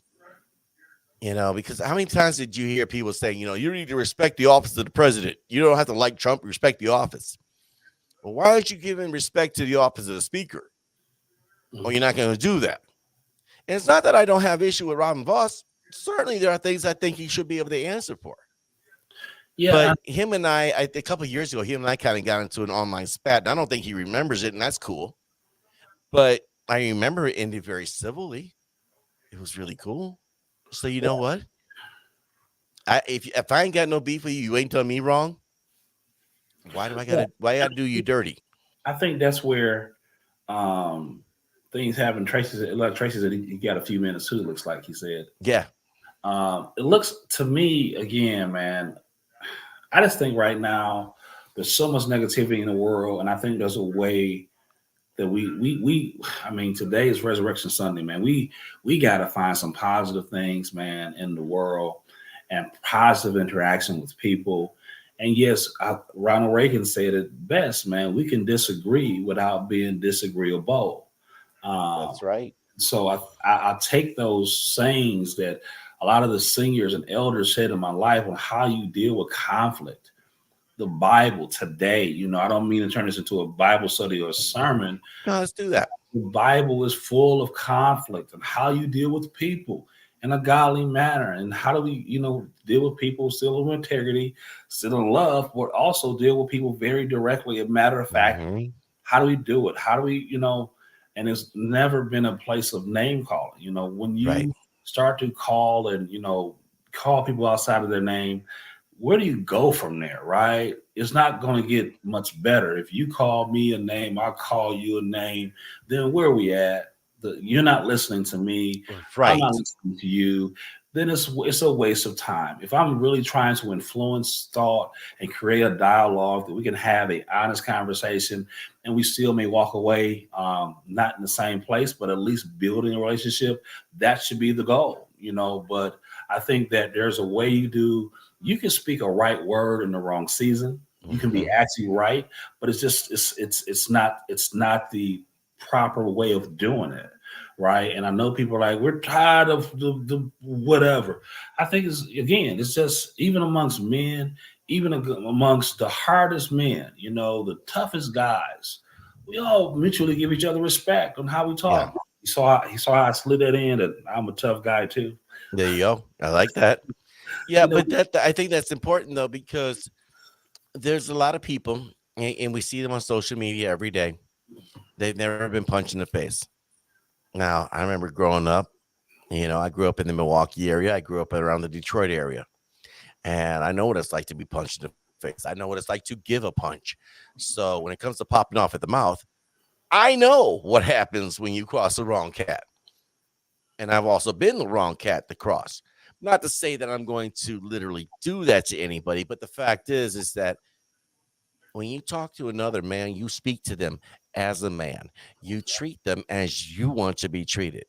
And, you know, to go over here and try to just light somebody up because, you know, it'll make you feel good about yourself. There's a lot of people online. You can tell they've never been in a fight in their life. Speaking of people who have been in a fight. What's up, my brothers? How are you, sir? Good. How are you guys? Goodness. Tracy Stefanski, Alderman, West Allis, up in the house. Was good, brother. How are you, sir? I'm good. How are you guys? Happy Easter to you both. Man, likewise. Thank you. So we're just having this discussion, man, about everything. And you're always, I just want to tell people you've always been a great friend, a great person to have, someone who's very honest, although you may not always agree, but let me say it this way. You never have to worry about what Tracy's thinking. You really don't. You know, and that brings up an excellent point. I want to be able to have conversations with everybody on the right and maybe a couple of people on the left, whatever. But mainly on the right. And I don't have to agree with you, but at the end of the day, I want to be like, yo, let's go get a drink. Let's go get a pizza. Let's go, let's go out 3 a.m. Mall Fishes after we bar close. That's the kind of dialogue I want to have. Even if we disagree on a number of issues, we can still sit down and break bread. Hey, as long as we can still disagree and respect each other, that's the way it should be. Yes, sir. Yes, sir. Yeah. So, how you like guys Darlene said right here, when you become a leader, slings and arrows will come your way. You have to be tough to make it in politics, business, etc. Arrows just bounce off me. Yeah. Just like bullets, they bounce off me. See, I ain't gonna say that because Well, speaking of bullets, we have to have. I happen to be in my gun room now, so I was working on some guns for competition coming up. So nice. But Orlando, you were just saying them. I think Tracy, you got some feedback. You have your phone, yeah. Computer too. Is it because I'm on my iPad? Maybe. Are you on your phone also? Nope, my phone is sitting here turned off. He's on his iPad. So whatever's coming through the speaker is coming through your mic at the same time. Hang on, let me turn it down a little bit. Is that better? A little bit better on our end. Okay. Yeah, that's better. Okay. So I just think what Darlene said about leadership, man, it's not what you think it is. It is a level of form that we have to carry ourselves in, and also there's things to be expected.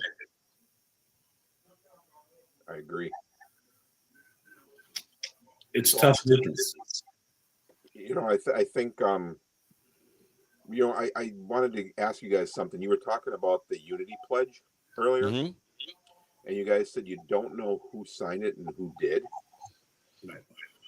Is that going to come out? Like, is that going to be part of the convention, or is that going to be kind of kept hush hush, and people who signed it who really didn't want to sign it are going to be gutless and not say that they signed it? I would kind of like it if like RPW doesn't announce it and people had to like own it. But then you have to wonder, like, I signed a unity pledge. No, you didn't. Then it becomes your word versus theirs, and Well, I think the committee should have a copy of it. or lack thereof. No, well, yeah, exactly. So whoever signed it, they should have to turn it in to the Republican Party so that they can say, "We're holding you up to this." Right. Isn't that the case already, Orlando? Say one more time.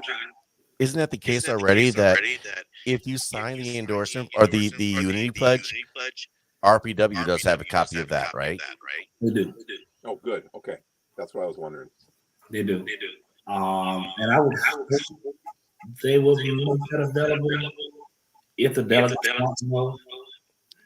We still got a feedback on your end there, Tracy. You know what? Give me a couple seconds to run upstairs and get my headset. All right. All right. So you guys, if you can mute me, Ed, that'd be cool. That'll be cool. I'll do that right now. Okay, I'll be back. I think that would probably be appropriate because I think if the delegates wanted to know, because invariably there's going to be a question of who applied for the nomination because people want to know. They're going to also know who didn't get it, which is obviously why you should, you should have a right to know who didn't get it. But Right. you cannot have people who didn't get it without having a list of all the people who applied for it. Right. I think there's transparency in the process. So I haven't had people who actually asked that question to Tracy asked, like, will there be a list of people who come out or who all applied for it? That's an interesting question. That's a good question there. I'm thinking that the committee meets later this month. The executive board meets this month, I believe, to review the recommendations of the endorsement committee. And ultimately, the executive board will vote. And for clarity's sake, Ed, I don't know if we can share a screen on this platform. But yes, you have a link there. If you look on the bottom, you're going to see three little windows. It's me, you, Tracy. Below that, you have a little thing that says share. Because I was going to go back and try to find that flow chart. Yeah, if you have that. I'm trying to think. I think that's on my Facebook page. We got to get a better flow chart, though. We really do. So, and I'll tell you why. What I was going to say is that every member on the nomination committee is also a member of the executive board. Mm-hmm. And every member on the executive board is also a member of their county parties. And they're also here, right where people, they're part of you and me, and their so-called elite are just like the rest of us. And that's one of the things that's kind of really gotten under my skin when I hear this, the party elites, the party hacks. Okay. You mean the people from the counties? Is that what you're saying? Well, no, the county parties are okay. No. You just said the county elites. You just said the party elites. The party elites come from the counties. So what is it? Christine, we got to do a better flow chart. We should. I'll bring the crayons. I don't know how to do it yet, Ed, but we may have to work on it. how to share that screen. We'll figure it out. All right, we got Tracy back here, and it looks like we have Can no you hear feedback. me okay? Is this better? It This is. better? All right. I got my AirPods in. See? Ooh. I'm going to get off my phone feed and go back to my that picture if I can find it. But basically, when we talked about it, RPW, list of those endorsing those, list of those endorsing those who ran will be available to. Oh, nice. Yes, Darlene says yes. That list will be provided. That list that's good. Endorsed and those who ran will be available to the delegates and alternates. Interesting. Okay. So the board, man. So again, Ed, we were talking about like how the structure is, and I think there's a need for an education. I will not dispute that on how to become a member, how to become a delegate, how to run for local offices inside of the the organization. Mm-hmm. I am one that, and for full disclosure, I am a chair myself of a local branch in Milwaukee County, which is the only county that has the county divided into branches. The rest of the counties only have one county party. So Milwaukee County, we have a county party and we have a branch party. And so our county is divided among 6 different branches. And each branch has its own chair, its own vice chair, secretary, and treasurer. And then all the chairs of those branches make up what we call the county board. Mm-hmm. And that board also, the county also elects a chair. And that chair member is also a member of one of the local branches himself. So all of this is voluntary, grassroots people, right? The question that happens so often, because I've worked for RPW, so I understand some of the disconnect and some of the challenges. I respect it. It's always one of those things like the state party. Can I tell the county party what's best for the county party? The county party, the people who are not part of the county party, like let's call it the patriot groups or just the members of a county, believe they understand best what the people feel. Again, I'll take it to another level of tension. The RNC versus the state party. The state party believes it knows best. They don't like the RNC coming into Wisconsin, telling Wisconsin how to run elections and what's the strategy. Yeah. We really need to really have just a regular, not a regular, but to have a good relationship with everybody, man. And that's the key. I was in Tracy's neck of the woods this weekend. Shout out to West Allis. Y'all showed me mad love. And yes, it was banging. I signed your papers there. See, I wish at some level the state parties would have some influence over the state party would have some influence on the county party, because if the state party has some influence or like could light a fire under their backside, then my county party would have already had their executive board meeting by now. Like I'm willing to bet by the time convention happens, we won't have it. And I'm the vice chair. And I'm the vice chair of my county party. And these cats don't even want to do anything. It's pathetic. They've had a Lincoln Day dinner. They had a picnic and no meetings. It's like, how do you maintain your charter? That's what I want to know. If I remember correctly from what I heard this weekend, the group down here is having their executive committee meeting Tuesday night, which of course I can't attend because I have a common council meeting that night. Of course. Well, it's the only way it works, right? It's like, oh, you're going to meet? I'd love to show up, but I'm kind of busy. Yeah. They always seem to have it on the nights when I have common council meetings. They need to stay away from Tuesday nights. You would hope, but it's probably like the only night that the rest of them could get together. And it's like scheduling with people is just always a difficult task.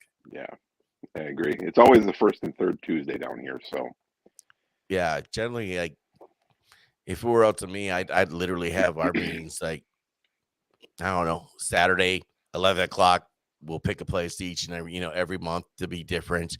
Because I'm a big fan of the whole pints and politics thing. Yeah. And I like that because you don't have to have a beverage. You can just drink a Pepsi. You can just hang out. It doesn't matter. We're patronizing local businesses. We're giving them, our business, and at the same time Right. spreading our message out and having a meeting at the same time. And this is one of those areas where I think for central Wisconsin, RPW, the RNC, they take the rural areas for granted. They just assume they're always going to vote red. And I got to tell you, man, the left has been working hard out here and they're making inroads. And this is one of those areas where it's like, if we don't pay attention to this now, you will not have a reliably red rest of the state. Because the left, I gotta give mad props and respect to them. They work. And their ground game is second to none. And they don't believe in this idea that, well, we lost, so we're just going to not act like we're not in power. We're going to act like we're in power. So that way, when we are in power, we can flex like it's nobody's business. Well, you know what I also have a problem with is I have a problem with the conservatives who just don't go out and vote. Sure. They sit there and they go, oh, yeah, we got to have this person in office and this person in office. Well, then get off your ass and go to the poll and vote. I don't want to hear excuses. Oh, I got to work. Every job is required to give somebody time off to work to go vote. Mm-hmm. I don't want to hear any excuses from anybody who doesn't vote because you're the problem. But I think when we look at this election cycle too, and that's not to dismiss what you're saying, but I think that there's the Johnny-come-latelys that come about, especially over the last couple of years, and they want to just come in and they want to say, well, we're going to do this. And it's like, dude, you have no idea of the process. Like, you haven't even voted prior to 2018. And Right. now all of a sudden you're going to come in here and start telling people how things should be done. Like, Yeah. Okay, sure. Let me listen to you. So that I can just ignore you afterwards. And I think that's the part of the problem is that the Johnny-come-latelys, they come in here making all these ridiculous demands on how you need to do this, you need to do that. And it's here, I'll ask you this question because this is a fascinating question. I'd love to get the answers to. I look at, there are two general overarching philosophies of governance. The first is that the people elect you.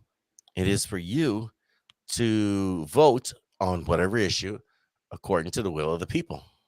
Correct. Whatever issue that might be. That's right. Then there's the second. The second says, I am a candidate. I am running on X, Y, and Z. You're voting for me because I run on X, Y, and Z. So therefore, I'm not going to consult you on everything under the sun. You're trusting in my philosophy, my ideology. You're trusting this is how I'm going to do it. When you look at those two overarching political philosophies, which one, if any, is the correct one? To me, I vote based on what I hear from my constituents because that's who I represent. And if I hear more, if I hear more people, well, so far they've never been wrong. Mm-hmm.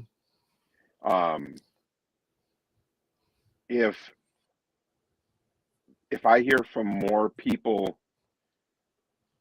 than I do on one side than the other, I would reach out to people that I have not heard from yet that normally chime in.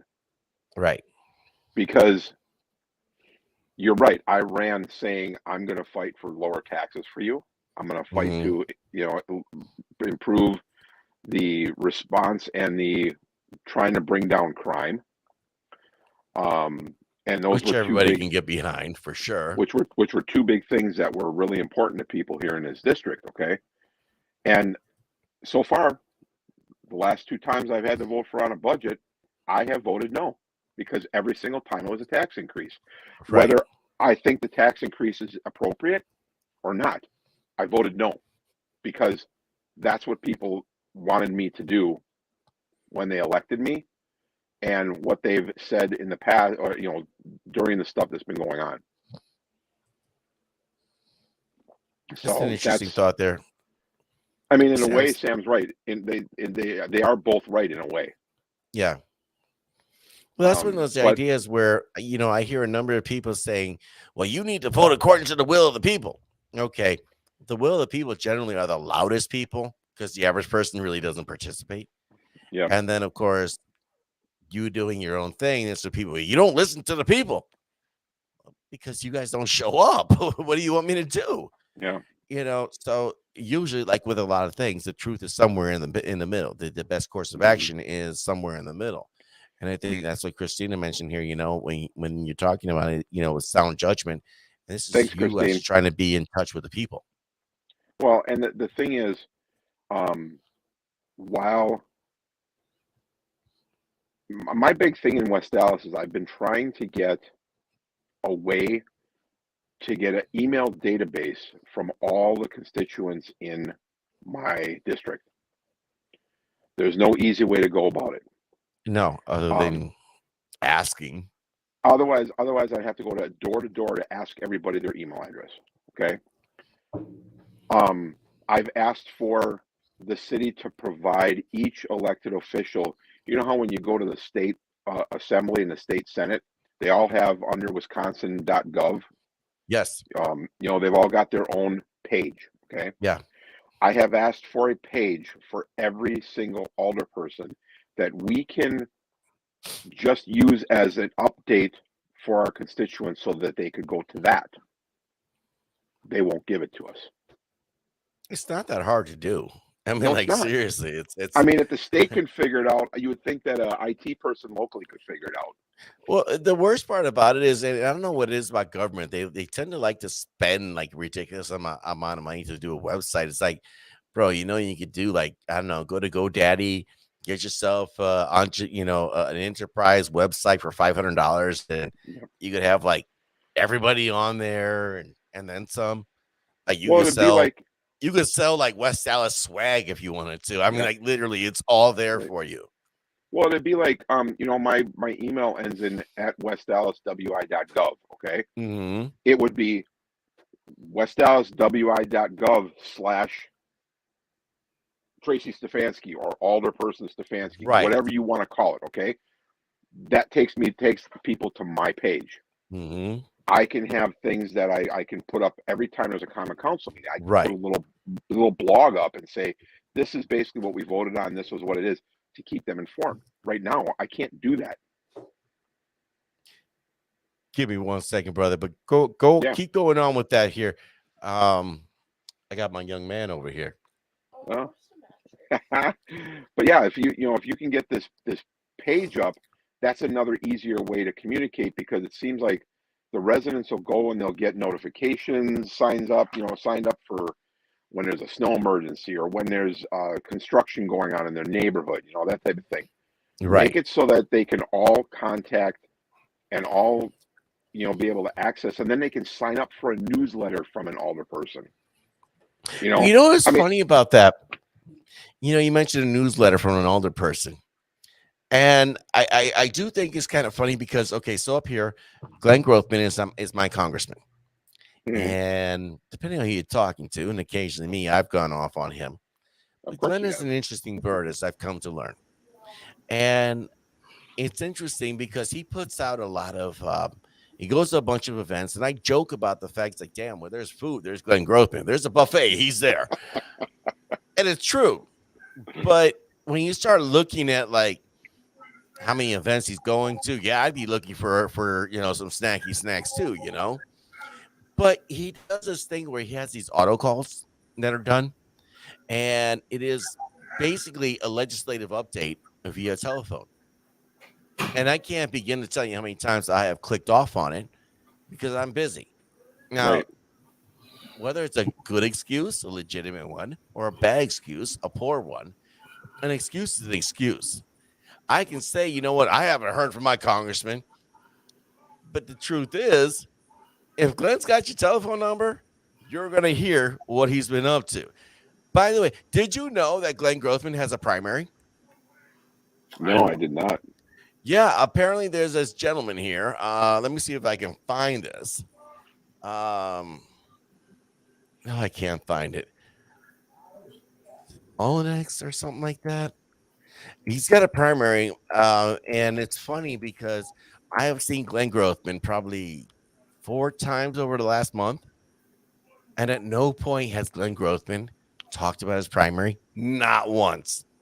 He has talked about Ron Johnson, the importance of reelecting him, and say what you want about Glenn Grothman. I can get all upset because he gaffed me off over the summer. I can get all whatever. It doesn't matter. Glenn comes at this with such big energy. He's not even talking about his race. That's how secure he is in this. He's stumping for Ron Johnson. What do you think? You think there's a possibility of this personal primary him out? Ain't no chance. No. Ain't no chance. Say no chance. Ain't no chance. So it's funny. Over last summer, I was kicking it around, and I had a lot of people that were trying to gas me up, trying to say, "Oh yeah, you should do this." But I don't listen to people, and the reason I don't listen to people is because most people are as ignorant as I am. So, well, it's one of those things. It's like, don't overestimate how intelligent you are. I am extremely intelligent. Yes, I am. I am ridiculously intelligent. I'm also ridiculously stupid in a lot of stuff that I don't know. So as I've come to learn and see behind the curtain of the great and powerful Oz, I've come to understand that, number one, there's name recognition. You have to understand the war machine you're going up against. You have to understand the power of incumbency. You have to understand the work that is needed even within a congressional district. But hell, you can reduce it to an aldermanic district. It doesn't matter. The amount of doors that you have to knock, the amount of name notoriety, all that stuff that goes into it. And just because you might be a more dynamic speaker than this person who's sitting in the incumbent office, that's great. You sound wonderful. But I do sales, so I should sound wonderful. Now, do I know what the hell I'm talking about? Not necessarily. Not compared to someone like him. Because when I heard him speak, when I heard my state assemblyman speak, not the most dynamic of speakers, but my God, do they know what they're talking about? Substance over flair. If I'm truly a man of integrity, do you know why that is, substance wins every time. Do you know why that is, Ed? Why that is, sir? Talking points that they are handed. No, I got to disagree with you. I will disagree with you because talking points don't last 25 to 35 minutes. And not while an individual is running around here slamming papers on a desk and just going off. And no, I got to disagree with that. I mean, he had notes, no doubt. But when you start rattling off numbers, when you start talking about these different policies and knowing what you're talking about, you can't BS a BSer. And I've been in the game way too long, where I see an individual who knows what they're talking about. Now, they might BS you when they're talking to you one-on-one. That's a whole nother story. Right. But when you're on a topic, though, you can smell the BS a mile away. I've seen some of them do the BS, and I've seen some of them not. So, yeah, it's I'll give you an example. Jim Sensenbrenner, before he left office, okay, he knew his stuff, but if you cornered him on something that he didn't like the topic about, he did a really good job on trying to BS people, and a lot of people fell for it. Okay. And so, every time I see people from the state come to, into their area, they've always got their papers and their notes and everything, which is great. That means they're doing their homework and they've got their answers for stuff that I think is probably, because, I don't see their email. It's probably emails that they get in regards to topics, and it's a hot topic. So they've got that as a, hey, we're going to get asked about this, so we'll have this information ready. And they've studied it. They've gotten familiar with it, which is fine. I have nothing wrong with that. But as much stuff as is going on at the state at one time, I don't think anybody can know everything about all of it. It's just not possible. I would agree with that. My thing is, though, is when an individual is talking about the various policies from the committees that they're involved with, Right. that doesn't take very much to understand. Well, No. I mean, it does, but it doesn't. It does if you're entrenched in it and you want to talk like you actually know what the hell you're talking about. That's kind of important. Yes. Which for an individual, say like Robin Voss in the speakership, yeah, you better know that inside and out. That's like policy wonk, like next level. But I think anybody who attains to a speaker or leader of the Senate, they were probably academically skilled to begin with. So this is in their wheelhouse. So for an individuals, the average individuals that are a part of these committees, yes, they should know what they're talking about. The question is now is, are you talking over their heads? Or are you talking in a way that people understand? Because say, for example, and I like picking on Jonathan Wickman for this one because I actually love the topics that he talks about, because Jonathan Wickman will talk about like monetary policy. Well, when he's talking, I understand. It's like clear as day to me. I agree with a number of points. There's some nuance. I'm like, I don't know. I'd love to know more about your thoughts. Cool. But the problem is the average person doesn't understand it. He's Right. way over their head. He doesn't lead them into it. He's not, he's talking in the Fed. All right, that's great. Why? Talk about like why I'm paying $5 a pound for hamburger meat, Right. Those are the type of things you lead people in versus talking over their heads. So, Jonathan Wickman is ridiculously smart when it comes to money, but his ability to communicate it is not quite there unless you're on his level. Right. I get what you mean. Speaking of Robin Voss, I hope you ask him the really tough questions on Tuesday night, buddy. I'm going to be racing home from my Common Council meeting to watch the rest of your interview with him. I think it's going to be a good conversation, and I'll tell you, I'm going to ask some questions. I'm not going to softball it or anything, but I don't want to, and it's so funny because there's people that just hand it to them. Well, you know what? If you want to be a dick to the speaker, then get him on your show. Cool. Yeah. Because I won't do that. I refuse to do that to any guest that comes to my platform. I refuse to literally be an ass to them. Yeah. It's one thing to say, hey, Mr. Speaker,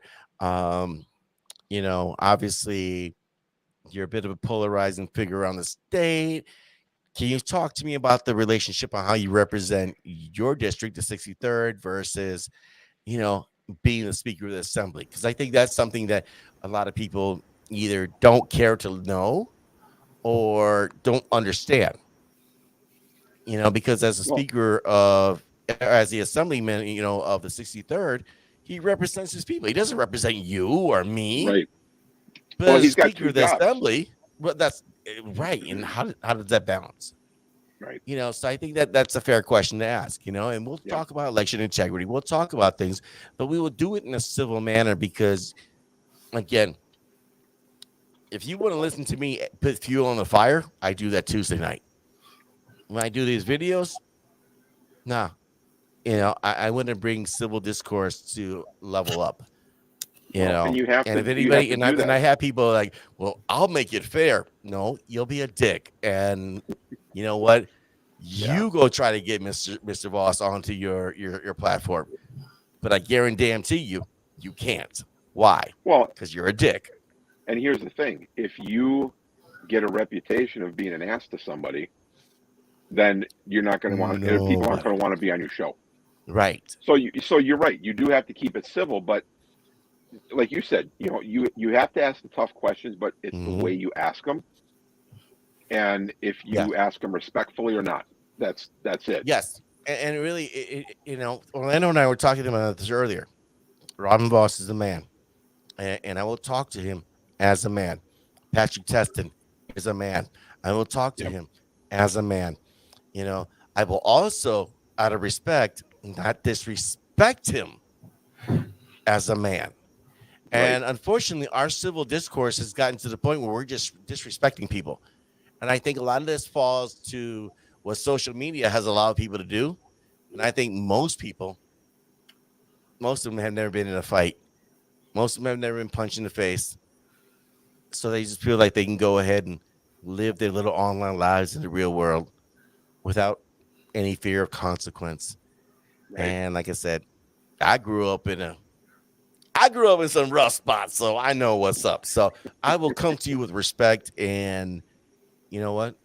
We will have a civil conversation and hopefully a positive one. Orlando, you've been quiet. You kind of popped in and out on me. What's up, bro? Running around. Sorry about that.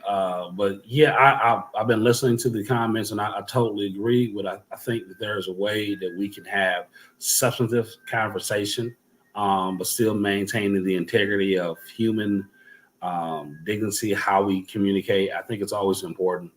Yeah, ask tough questions. And I think there's a desire probably for Speaker Voss to give some detail to his thoughts and his pathway of how he sees things. I think that's fair, but I think there's always a way. I'm just so invested in my life, man, of always trying to. And I've been in some hairy situations with people. Yeah. I grew up playing basketball and football in the city of Milwaukee, and on a Saturday or Friday afternoon at the playground, it gets heated. Yes, And it does. If you don't know how to back in the day, talk to people.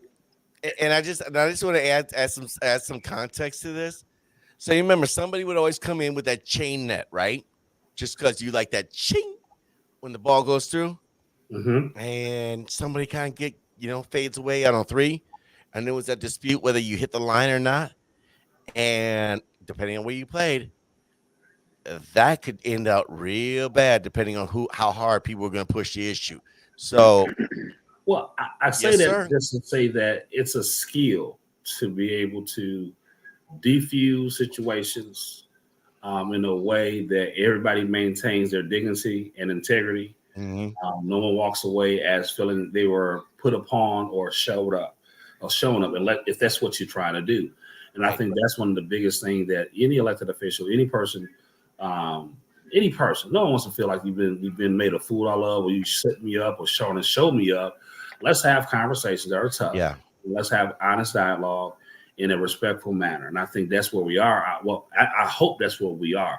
I can tell you that there's a lot of hot emotion right now, and it's hard to have a conversation without egos, without temperatures going up. And it's for the ones who can do it. It is a tremendous art and a skill set, because in the end, our goal is to strengthen the conservative movement. Yes, sir. And to make things happen. And I tell you, one of the things that I feel continuously blessed, especially over this last year, is the fact that I have all these people wanting to have conversations with me, which is why I call, that I'm repurposing the video podcast, the Wisconsin Conservative Conversations. And because it's what it is, we're here in Wisconsin, we're having these conversations, and I'm going to be putting up a new YouTube channel and the whole bit. But, I'm not trying to do hit pieces on people. I'm not trying to character assassinate anybody. I would hope that the conversation we have is something that leads to more conversations down the road. I don't have to agree with you. I don't necessarily have to disagree with you either. I just need to be able to present the content out there, ask the questions, and let you have your answer, give pushback where needed. But again, I keep using this word. I keep saying I'm going to slow down on the cussing, but really at the end of the day, there's no other word. There's being rude, there's being impolite, and then there's being a dick. And I don't want to be the third, because again, if you're going to be that, then guess who's not going to have any conversations with you? Guess who's going to be blackballed? I'm fortunate enough, I have an opportunity to fill a niche that nobody else is doing. Just a conversation, long form conversation. And eventually I will expand this where I'll actually have guests in studio. But who's going to want to come to somebody if all you're going to do is character assassinate them? That's garbage. You can go do that somewhere else. Yeah. I don't think you run away from tough platforms No. or tough environments who are not your amen corner. Believe me, you being a conservative in Milwaukee. Yes, sir. Also, there is a way in which if people just totally just disrespectful and rude, then again, where is this going? What benefit is really being had here? Are we having anything that is somewhat constructive? Because if it isn't, then it's counterproductive and it's not doing any good. It's making us, it's taking us somewhere that's not good at all. Well, and I asked that question from when we had the state chair meeting, vice chair over in Plover, and it was interesting because nobody, I mean, literally nobody, was going to give Speaker Voss or Senate Leader LeMahieu credit for sitting there for an hour and a half, taking slings and arrows, and people saying things, and a lot of them were very disrespectful. And it was like, dude, you couldn't even give them the opportunity to answer a question. And when they did answer a question, you couldn't accept that. Like, you just, no, I just need you to do the right thing. Well, what's the right thing? Whatever they said it was. And I'm not going to say the word here. But it was one of those things that was like, honestly, and I said this before, I'm a petty person. I acknowledge that. I would have ripped you a new one, but that's just me. That's why I'm not the Speaker of the Assembly or the Leader of the Senate. I'm petty that way. That's just sometimes the way things are, man. You can't not be yourself. You can't. If you're not being yourself, then you're being fake. And right. If you want to be petty about something, then be petty about it, dude. There's nothing wrong with it. Yeah, but at the same time, though, I have to remember, what am I trying to do here ultimately? And as my wife would tell me, best advice ever, protect the brand. But I'm also setting an example for my son, for future conservatives. If I'm talking about when they preserve and advance the conservative movement, what better way of doing that than to host conversations and bring that forth and create value to the conservative base? And if I learn something along the way, cool. If they learn something along the way, cool. That's why I love talking with you two in particular, because you guys always got something to teach me, and I can't thank you guys enough for that. I mean, your friendship, both you guys' friendship is amazing, and I thank you for that. But just the mental capacity, just the wonderful things, the conversations we have had over the years, I can't thank you guys enough for that, because it forces me to elevate myself to another level. I think we learned something from each other. Yep. I honestly do. And I think there's one thing that we and the three of us are a great example of what we could get together and do statewide. We need to continue to try to push push away the division between people. I can't tell you how many times I'm called a racist in this area. Well, you do like tacos, so that might be kind of racist. I'm not like sure tacos. What the rules are. I like Polish sausage, and I like fried chicken. Sound like you like good food. Yeah, that's what I'm saying. but the fact is, that they don't know me, and those that do know me, God help you. If you call me a racist in front of my wife, you're a dead person. Oh my gosh, she will annihilate you. Isn't your wife a POC? She is half black. Oh my God. Just so you know, you're a horrible racist. Just so you know. Am I? Damn it. you kind of suck. Like, you might get just But you're doing a terrible job. But keep this in mind. Yes. We've been told that I hide behind the fact that my wife is part black. Yeah, that's the logic. That's the logic that comes out of the people on the left. I've heard that over the last year. That it's like, well, I married a person of color. Well, that's you trying to hide your racism behind your spouse. It's like, dude, my kids are like split. Like, do they have to hate themselves? Like, But we Okay. have to get to a place, man. And I think this is where the conversation has just kind of fallen apart. When I don't agree with you, you're calling me a racist because I don't Yes. agree. Mhm. Mm-hmm. We can't just have an issue that we disagree on without having some type of sinister, more deeper reason for. I just don't agree with your idea. That's Right. as far as deep as it goes. And I can tell you the reasons why I don't like it. And none of them have anything to do with race. You're either racist, homophobe, xenophobe, or sexist. Well, again, this is where where we are in today's time of when either I accept what you believe or subscribe to. If I'm not, then I'm there's an ism attached to me now that you don't like Intersectionality. trans, and because I don't want sexuality to be taught hetero versus homo. I don't want any sexuality being taught to my children. So now I'm anti somebody. Yeah, that's our job as a parent to teach that. Exactly. That is the interesting conundrum there. If I'm at work and I go to a young lady who's looking a little scrumdiddlyumptious today, and I'm like, damn girl, look at you.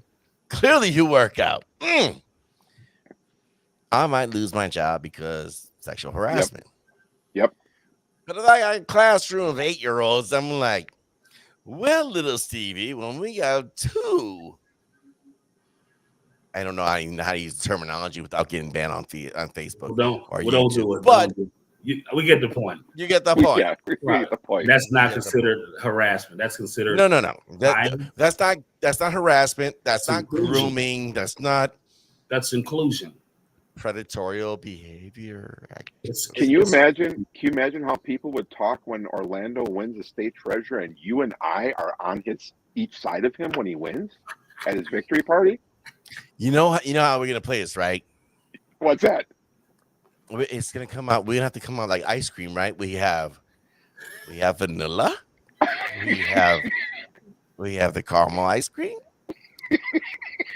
No. We have vanilla. We have milk chocolate, and we got dark chocolate. And you know what? Baskin Robbins, baby.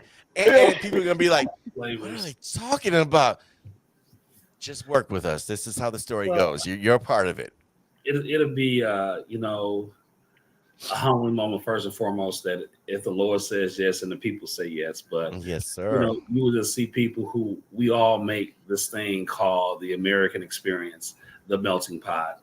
We all come from different backgrounds, but we have more similar than we do different. We do. And I think that's the part that is so controversial, that is so concerning, that if we can get past some things, if we can get to the place of which we are actually pulling for each other and pulling for America, first pulling for God, then pulling for America, pulling for family, it sets the left on fire because we're not spending energy trying to divide each other. Our energy is spent on how do we build each other up? How do we make the best for everybody in our country, in our neighborhoods? And, how do we create great citizens who love America? That's part of the issue with some of the teachings that are going on right now, is just the inability to really provide great citizenship for our children for the future. We have young people who are growing up who hate this country. And if you hate this country, how in the world would you love your community? You cannot hate this country but love your community. You cannot do both. The Bible is clear. You cannot serve two masters, for you will love the one and you will hate the other. That's correct. You must have love for country. And you have to. The only way things are going to change is people have to understand that everybody has their own beliefs, has their own opinions, and just because you don't believe their beliefs does not mean you're a bad person. I would disagree with you to the extent that I think there are some beliefs that are trash. There's some beliefs that are just straight up garbage. Yes. But that know, doesn't mean you're going to go and rip that person and be obnoxious to that person. You just go, okay, that's your belief. That's your right to do that. I'm just going to leave it No, alone. no, I'm gonna let you know you're an evil POS, and God have mercy on you. But I mean, there are certain things. Here, I'll give you a good one. There was a young lady who was in communications with another guy, and the guy was basically a proponent of grooming youngsters. And it's like, no, that's not acceptable. That's Right. there is, according to Dante's Inferno, you qualify for the 7th, 8th, or 9th level of hell. I mean, that's just point blank. There is no respect for your position.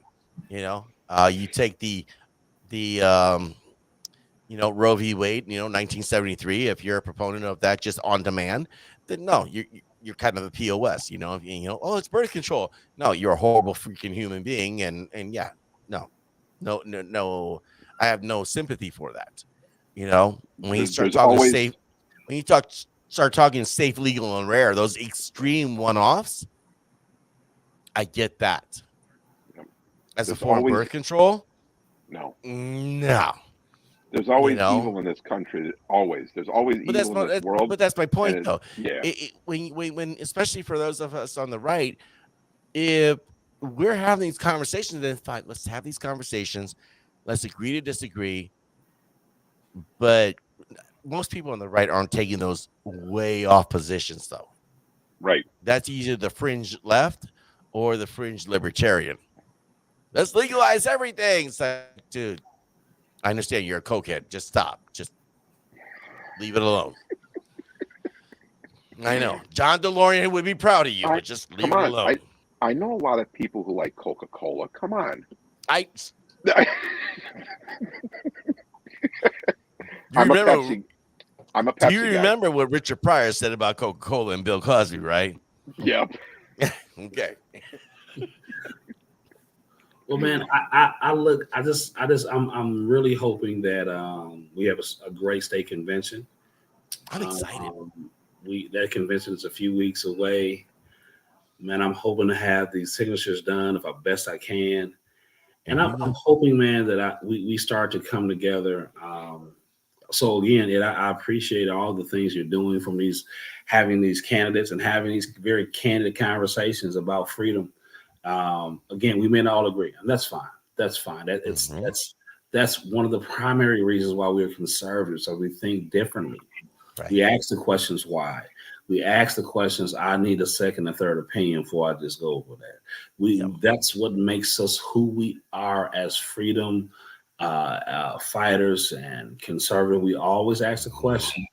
We ask the tough questions, and I expect nothing less from Ed. And I know him as a scholar and as a gentleman. So that's scary, man. I'm honored when you say that, but at the same time, it's like that's you. You've come a long way. You come a long way. I try though. I have tried. Ed, you do a great job on your platform, buddy. I got to tell you. I'm going to jump off you guys and let you guys finish off. It is getting late. I need you guys. Orlando, before you go, okay. Before you go, I want to share this with both of you. Last week Thursday, Joe Sanfilippo announced he's not running for for assembly. That is correct, and if I remember right, and before you say anything else, he has some frustration with the assembly, and he's like, you know what? He's done. I'm out. Yep. So I proceeded to get 3 calls that night asking me to run for Joe Sanfilippo's seat. Now, there's a problem. With the new maps, I'm no longer in Joe Sanfilippo's seat or in his district. So under Evers maps, you would have. I would well, I don't know. I don't know. But looking at the map, and we think we've got it right, it now looks like I am in Robin Vining's district because the way the map moved. Okay. So I'm waiting for some responses from my day job, from our HR and our legal department, And if they are okay with it, because my boss is already okay with it, I am considering a run for state assembly for Robin Vining's seat. Wow. So it all depends on work now. So you'll be out getting signatures also. Well, yeah, I'd like to find out from work Monday, hopefully, so I can get a definite answer. And then I'm going to be working on getting 200 signatures to get on the ballot.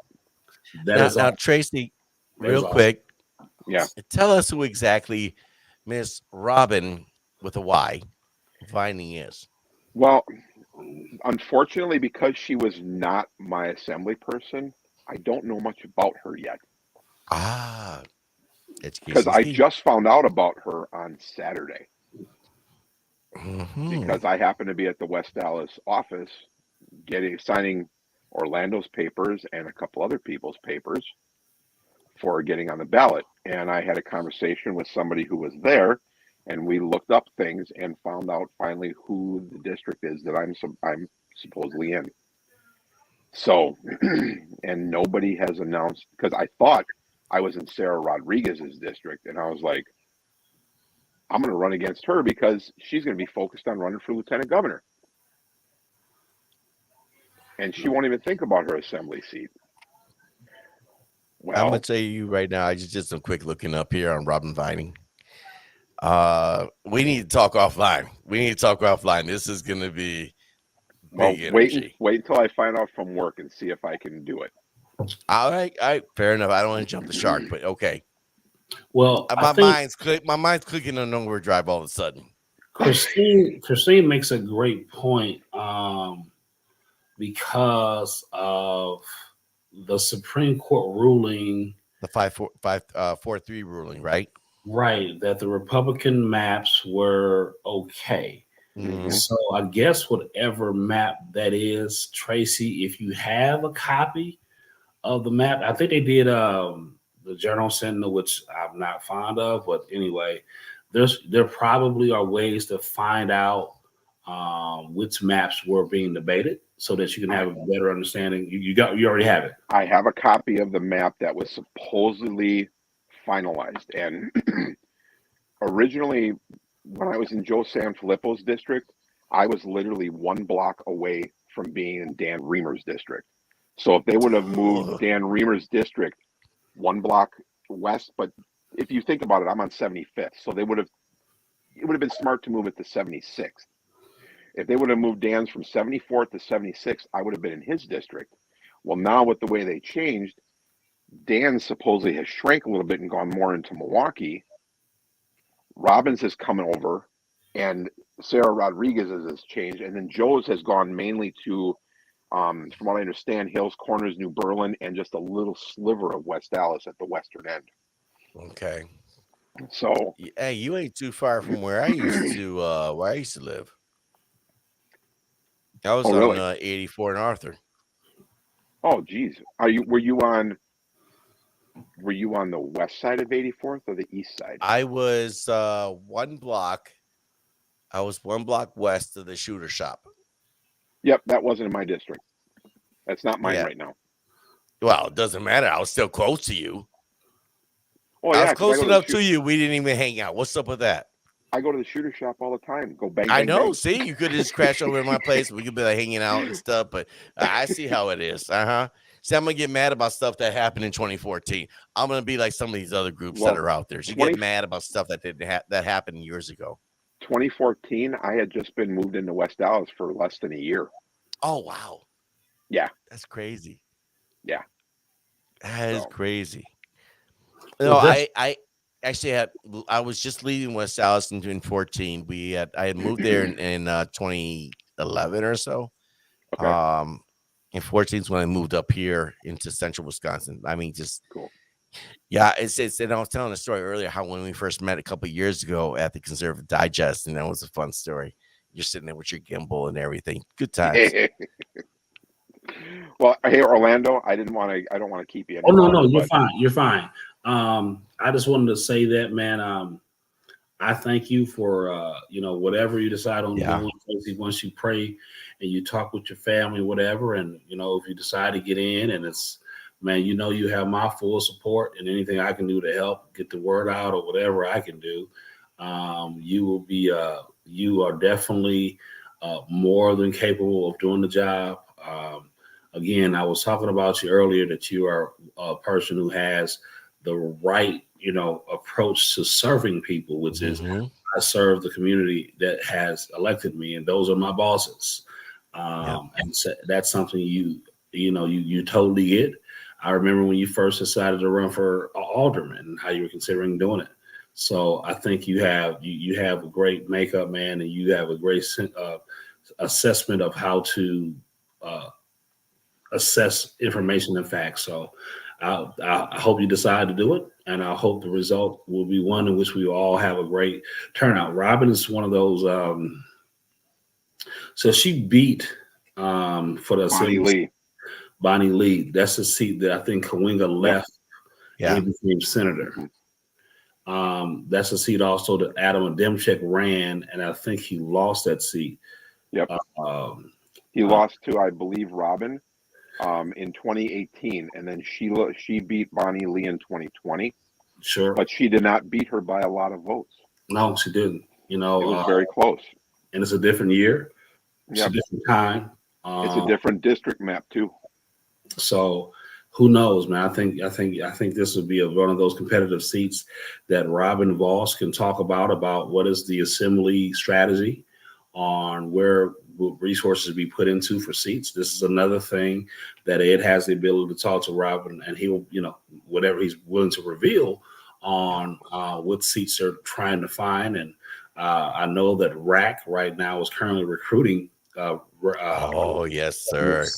candidates to run for the assembly. So I hope that they connect with you if you do decide to run, and start getting that infrastructure. So it's a lot of things. Sometimes people kind of spot off, man, and don't know, kind of the strategy and the science behind things. And transparency, I think, will be better. And I think we have we've had a huge wake up call.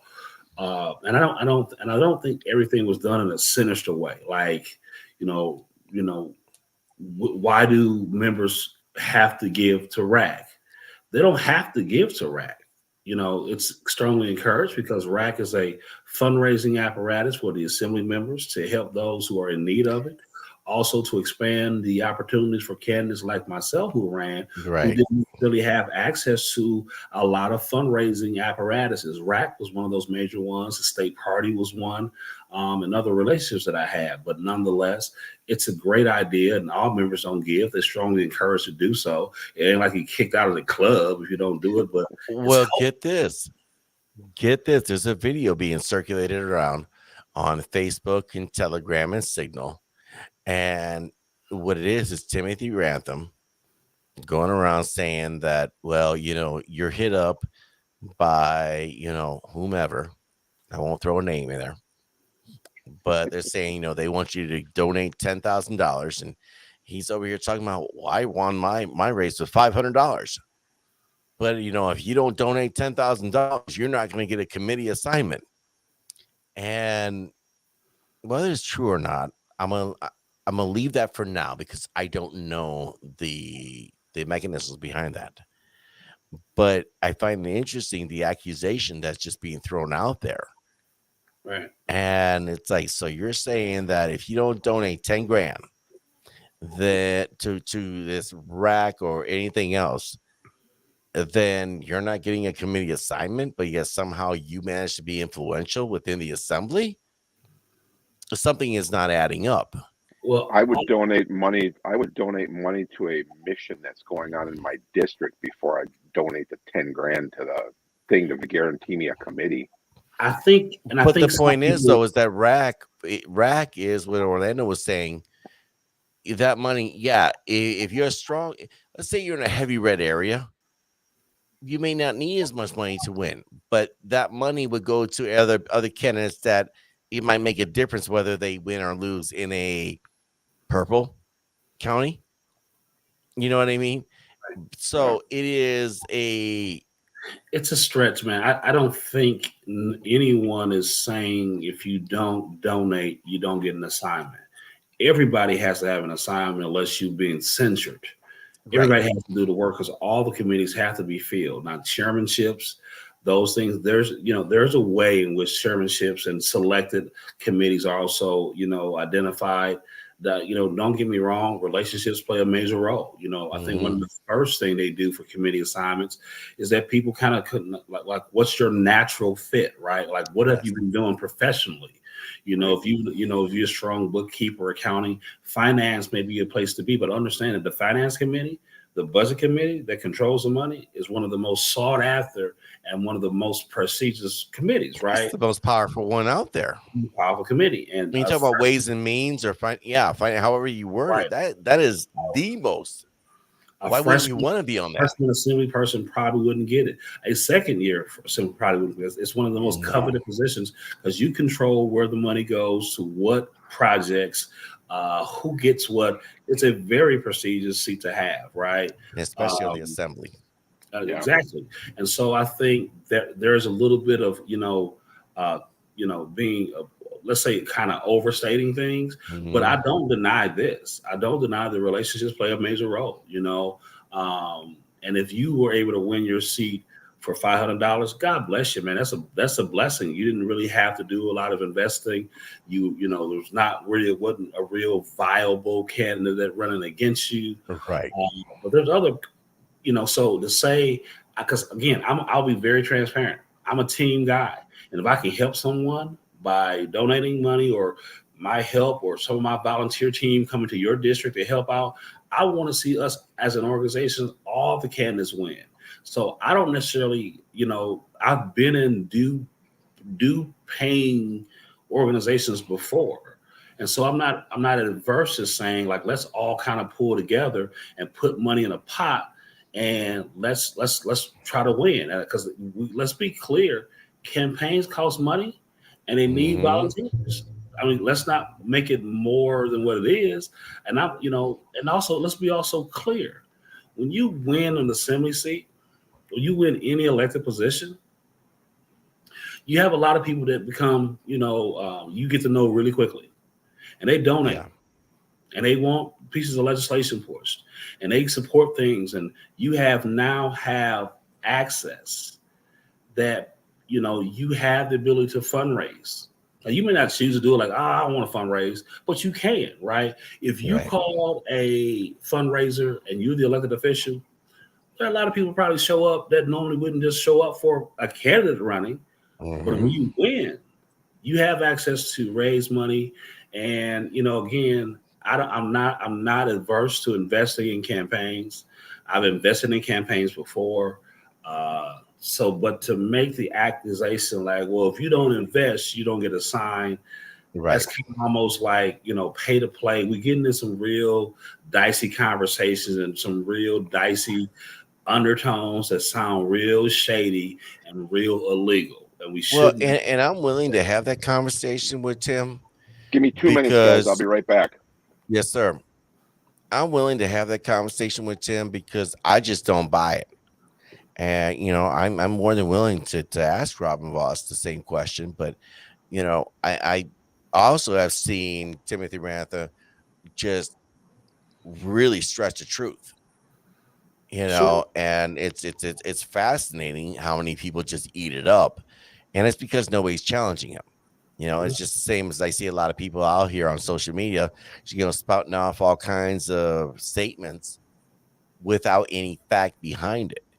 And, that's fine. You want to spout that off, but how come you get radio silent the moment that somebody challenges you on it? Well, again, let's be clear. And I see that Sam and Christina talking about the speaker. The speaker, whoever it may be, does have a lot of power. It is the way we set up the assembly assignments and set up the branches of government, from the speaker to the whip to the minority whips.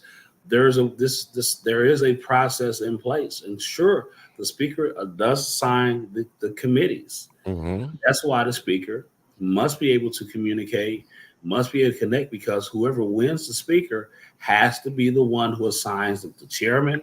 I'm sorry, I think the chairs. I don't know if he selects the chairs or the committee members select the chairs. I'm not certain, but Right. nonetheless, yes, those committees have a lot of authority. And they have a lot of, some have subpoena authority. We just went through a whole thing with the election commission, the elections committee.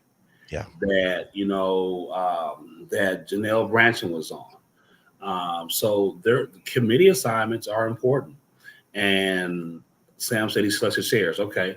Then again, that's why the speaker is such a coveted position to run for. It is the one who assigns the committees and also selects the chairs. It's just like anything else you run for. When you run for it, there's a lot of seats or a lot of positions you have to fill, and that's part of the process. Again, I'm not against the process. I mean, let me add this here. Something that I often ask people, especially within lieutenant governor's race, it's like, okay, you have your agenda. I remember Kyle Utes gave me some pushback. He was like, well, I don't have an agenda. It's like, dude, you came in here with all kinds of agenda items. But you have an agenda. Okay, fine. But how do you plan on enacting this? Are you just going to come in here and try to be like a bull in a china shop? Because everybody wants to try to be Trump, right? Which is comical to me. But how do you build relationships to build a coalition to make this agenda, the agenda of other legislators that can actually write law and make things happen? And at the end of the day, if you can't build relationships and you're just trying to be the bull in the china shop, then I don't see how you get anything done.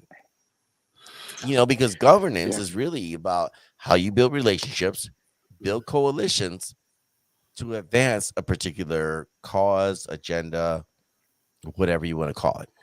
Well, my conversation that I had with the people who asked me about running, I said, what you see right now is what you get. So I'm not going to be a suit and tie person. And they both said to me, well, if you speak on the Senate, the House floor, you have to wear a coat and a tie. Okay, fine. I'll keep a coat and tie hanging in my office. But from then on, polo shirt, button-down shirt. Come on, Tracy. I'd even wear a T-shirt once in a while, a Harley Come shirt. on, Tracy. You clean up nice. Yeah, I can recommend some good ties. I love me a tie. I do love me a tie. Dude, I hate wearing ties. Bro, I will hook you up with some. I will have you looking fly. That's all I'm saying, bro. That's all I'm saying. I hate wearing ties, dude. I hate them. You'll be fine, Tracy. I think there's always, we never want to lose our authentic selves and anything really that we totally get it, and part of it is like the uniform you wear to work. That's part of the uniform. The speaker on the floor is a uniform. As soon as you can, go to your office. I'm taking off this tie, just have on a shirt. So it's just a uniform. But in the end, what most of us can agree to, that you never lose the essence of who you are, right? You never lose like those valuable things that are important to you, and I think that's important that, that we always maintain that. Again, Tracy, you've been through a committee assignment process. You're already a city alderman, so you know how coveted some committee seats are, and some are like, I don't want to be on that committee. I hope he don't assign me to that one. So, I'm on 3 committees right now. Busy man, and I think Orlando, you're right, because you never want to lose that authentic you, because I like to, I am what I am, whiskey drinking, cigarette smoking, talking. I do what I do, and I'm not afraid of you. What are you going to do? Cancel me? I can't be canceled. It's that simple. But at the same time, civility reigns supreme. I'm a motorcycle riding, gun toting, red-blooded American. That's me. Yes, well, again, the thing, and this is why we understand the tradition and the. I just keep that tradition of government, how things are ran. Representatives are the closest, supposedly, to the people. and they reflect the district who they serve probably the most. That she said, "I will." You know, Yeah, I like it, Yeah. Darlene. Big so energy there. you Tracy are reflective of that district and the people who live there. Facts. That's where, and that's why we have these traditions. And I don't necessarily say that all traditions are bad, right? The representatives are so kind of closest to the people, and they change so quickly. The Senate, on the other hand, is much more of a more deliberative body. They don't move as fast as the assembly does because the Yeah. assembly only has 2 years, right? You really only have 1 year to govern. Your second year, you are already campaigning. And Yeah. so they're always in a rush to get stuff done. The Senate I hate that. is 4 year term. And as a result of that, they're much more deliberative. They Well, don't it's move as even the fast. system, on the federal level. That was the whole purpose. It was so that we didn't have knee-jerk legislation that got passed through, like the Patriot Act, Obamacare, and several other pieces of legislation that have come through the years. It was meant to be slow. It was meant to be deliberative. It was meant to have all kinds of roadblocks, so that way you didn't do something stupid. And unfortunately, in this day and era, all we do is stupid stuff. Gentlemen, we had 2 hours, 52 minutes, and 33 seconds. Tracy, I want you to throw your social media out here. I want you to give big ups and do your thing, man. And I want to thank you for being on here tonight, brother. Well, thanks for having me. Well, my podcast that I'm working on slowly is called Politicking Me Off. There's a YouTube channel for it that you'll find out there if you look up POLI-TICKING me off. So that's out there. And then I'm out there with whoever I'm friends with on Facebook. So that's about it right now. I just signed up for, let's see, True Social, and I'm on Getter, and I'm on Parlor. And I think on Getter, on Parlor, I'm politicking me off there too. But on Okay. Getter, I'm Tracy Stefanski. So Awesome, brother. Well, that's thank where you you'll very find much me. for being on here tonight. This is our Thank Pints you. and Politics. We're doing the virtual thing. Like if we had done this in the summer of 2020, it'd be even better, but that's all right. 2 years late to the game. Whatever. So All thank right, you brother. guys. Thank you. Have a Yeah, good night, brother. you too. Bye bye. Orlando Owens. What's good, brother? Hey, man. How you living, man? Please check out my website, orlando4wi.com. I am in need of signatures right now, you all, because we're a signature phase. We got to get 2,000, but my goal is to have 3,700 by the end of May, because I want to have enough room just in case we had to go back and get more. You can reach me on my website. You can reach me directly at 414-803-6003. You can email me also at orlandowis@yahoo.com. orlandowis@yahoo.com. And let's connect because I need a bunch of help to get these signatures. And I look forward to serving you all. Have a great rest of your holiday weekend. It's almost over in 20 minutes, but the thing about this, man, the glory of God is always with you. And so, Ed, you continue to do what you do, man. Call me, you go quickly for the briefing. We got Let's debrief. have a talk. And man, again, thank you, your chat room guests who always have great wealth of information. Man, let's keep loving America, man. Let's keep loving on each other. Let's get conservatives elected. Let's go ahead and move our country in the direction it needs to be going into. Thanks a lot, brother Ed. Yes, sir. All right, brother. Thank you very much for joining in here. We'll definitely debrief after this here. And yeah, it's going to be good times. Thank you for joining in, Orlando. Appreciate it as always. All right, guys. We got about 4 minutes here before we got to shut down the show. But I want to thank you guys all here for joining in here tonight. I really appreciate you guys. Without you guys, I have no show. I'm just point blank. That's just how it works. You guys help bring this conversation, these conversations I have coming up here.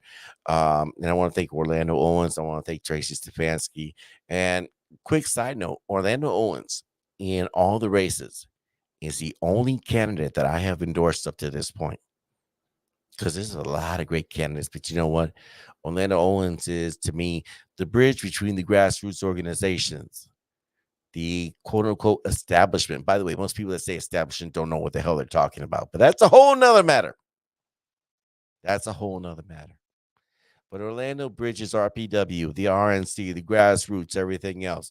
And that is why I'm endorsing him. His value is second to none. Here's a man who believes in America, believes in Wisconsin, believes in you, and he wants to represent you. That is why I have been endorsing him. That's why I'll big up him. That's why you'll see his website oftentimes on my broadcast. Why? He brings the best out there in people, and he wants the best for Wisconsin. Now, over the next few days here, we got a lot of big shows coming up here. Some Tuesday night, 8 p.m. Central Standard Time. Speaker of the Wisconsin Assembly, Robin Voss, will be on this platform here. Wisconsin Conservative Conversations here. We'll be having this 8 p.m. Central Standard Time. We will be doing this here, and I expect that my listening audience will be acting civil. If you don't, trust me, the band hammer is ready. 9 p.m. Central Standard Time. We'll be kicking off the Caramel Conservative Podcast. We'll be rocking that live here. We'll run a 2-hour show right after that. And then, of course, Wednesday, April 20th, we are going to have 8 p.m. Central Standard Time. Senator Pat Tested. We're going to have a conversation with him. We're going to rock that for about an hour. It's going to be a phenomenal conversation. April 27th, Ben Vocal. May 4th, we got David Burnham. More guests coming. Make sure you guys check that out. I'm looking forward to having you guys here. Again, I can't thank you guys enough. Good night. God bless you. God bless the great state of Wisconsin. Hilario, you missed the almost 3-hour show. What the hell's wrong with you, brother? Hilario, I love you, man. Big ups on what you got going on there in Milwaukee. That was really strong there. Love you guys. I'm out.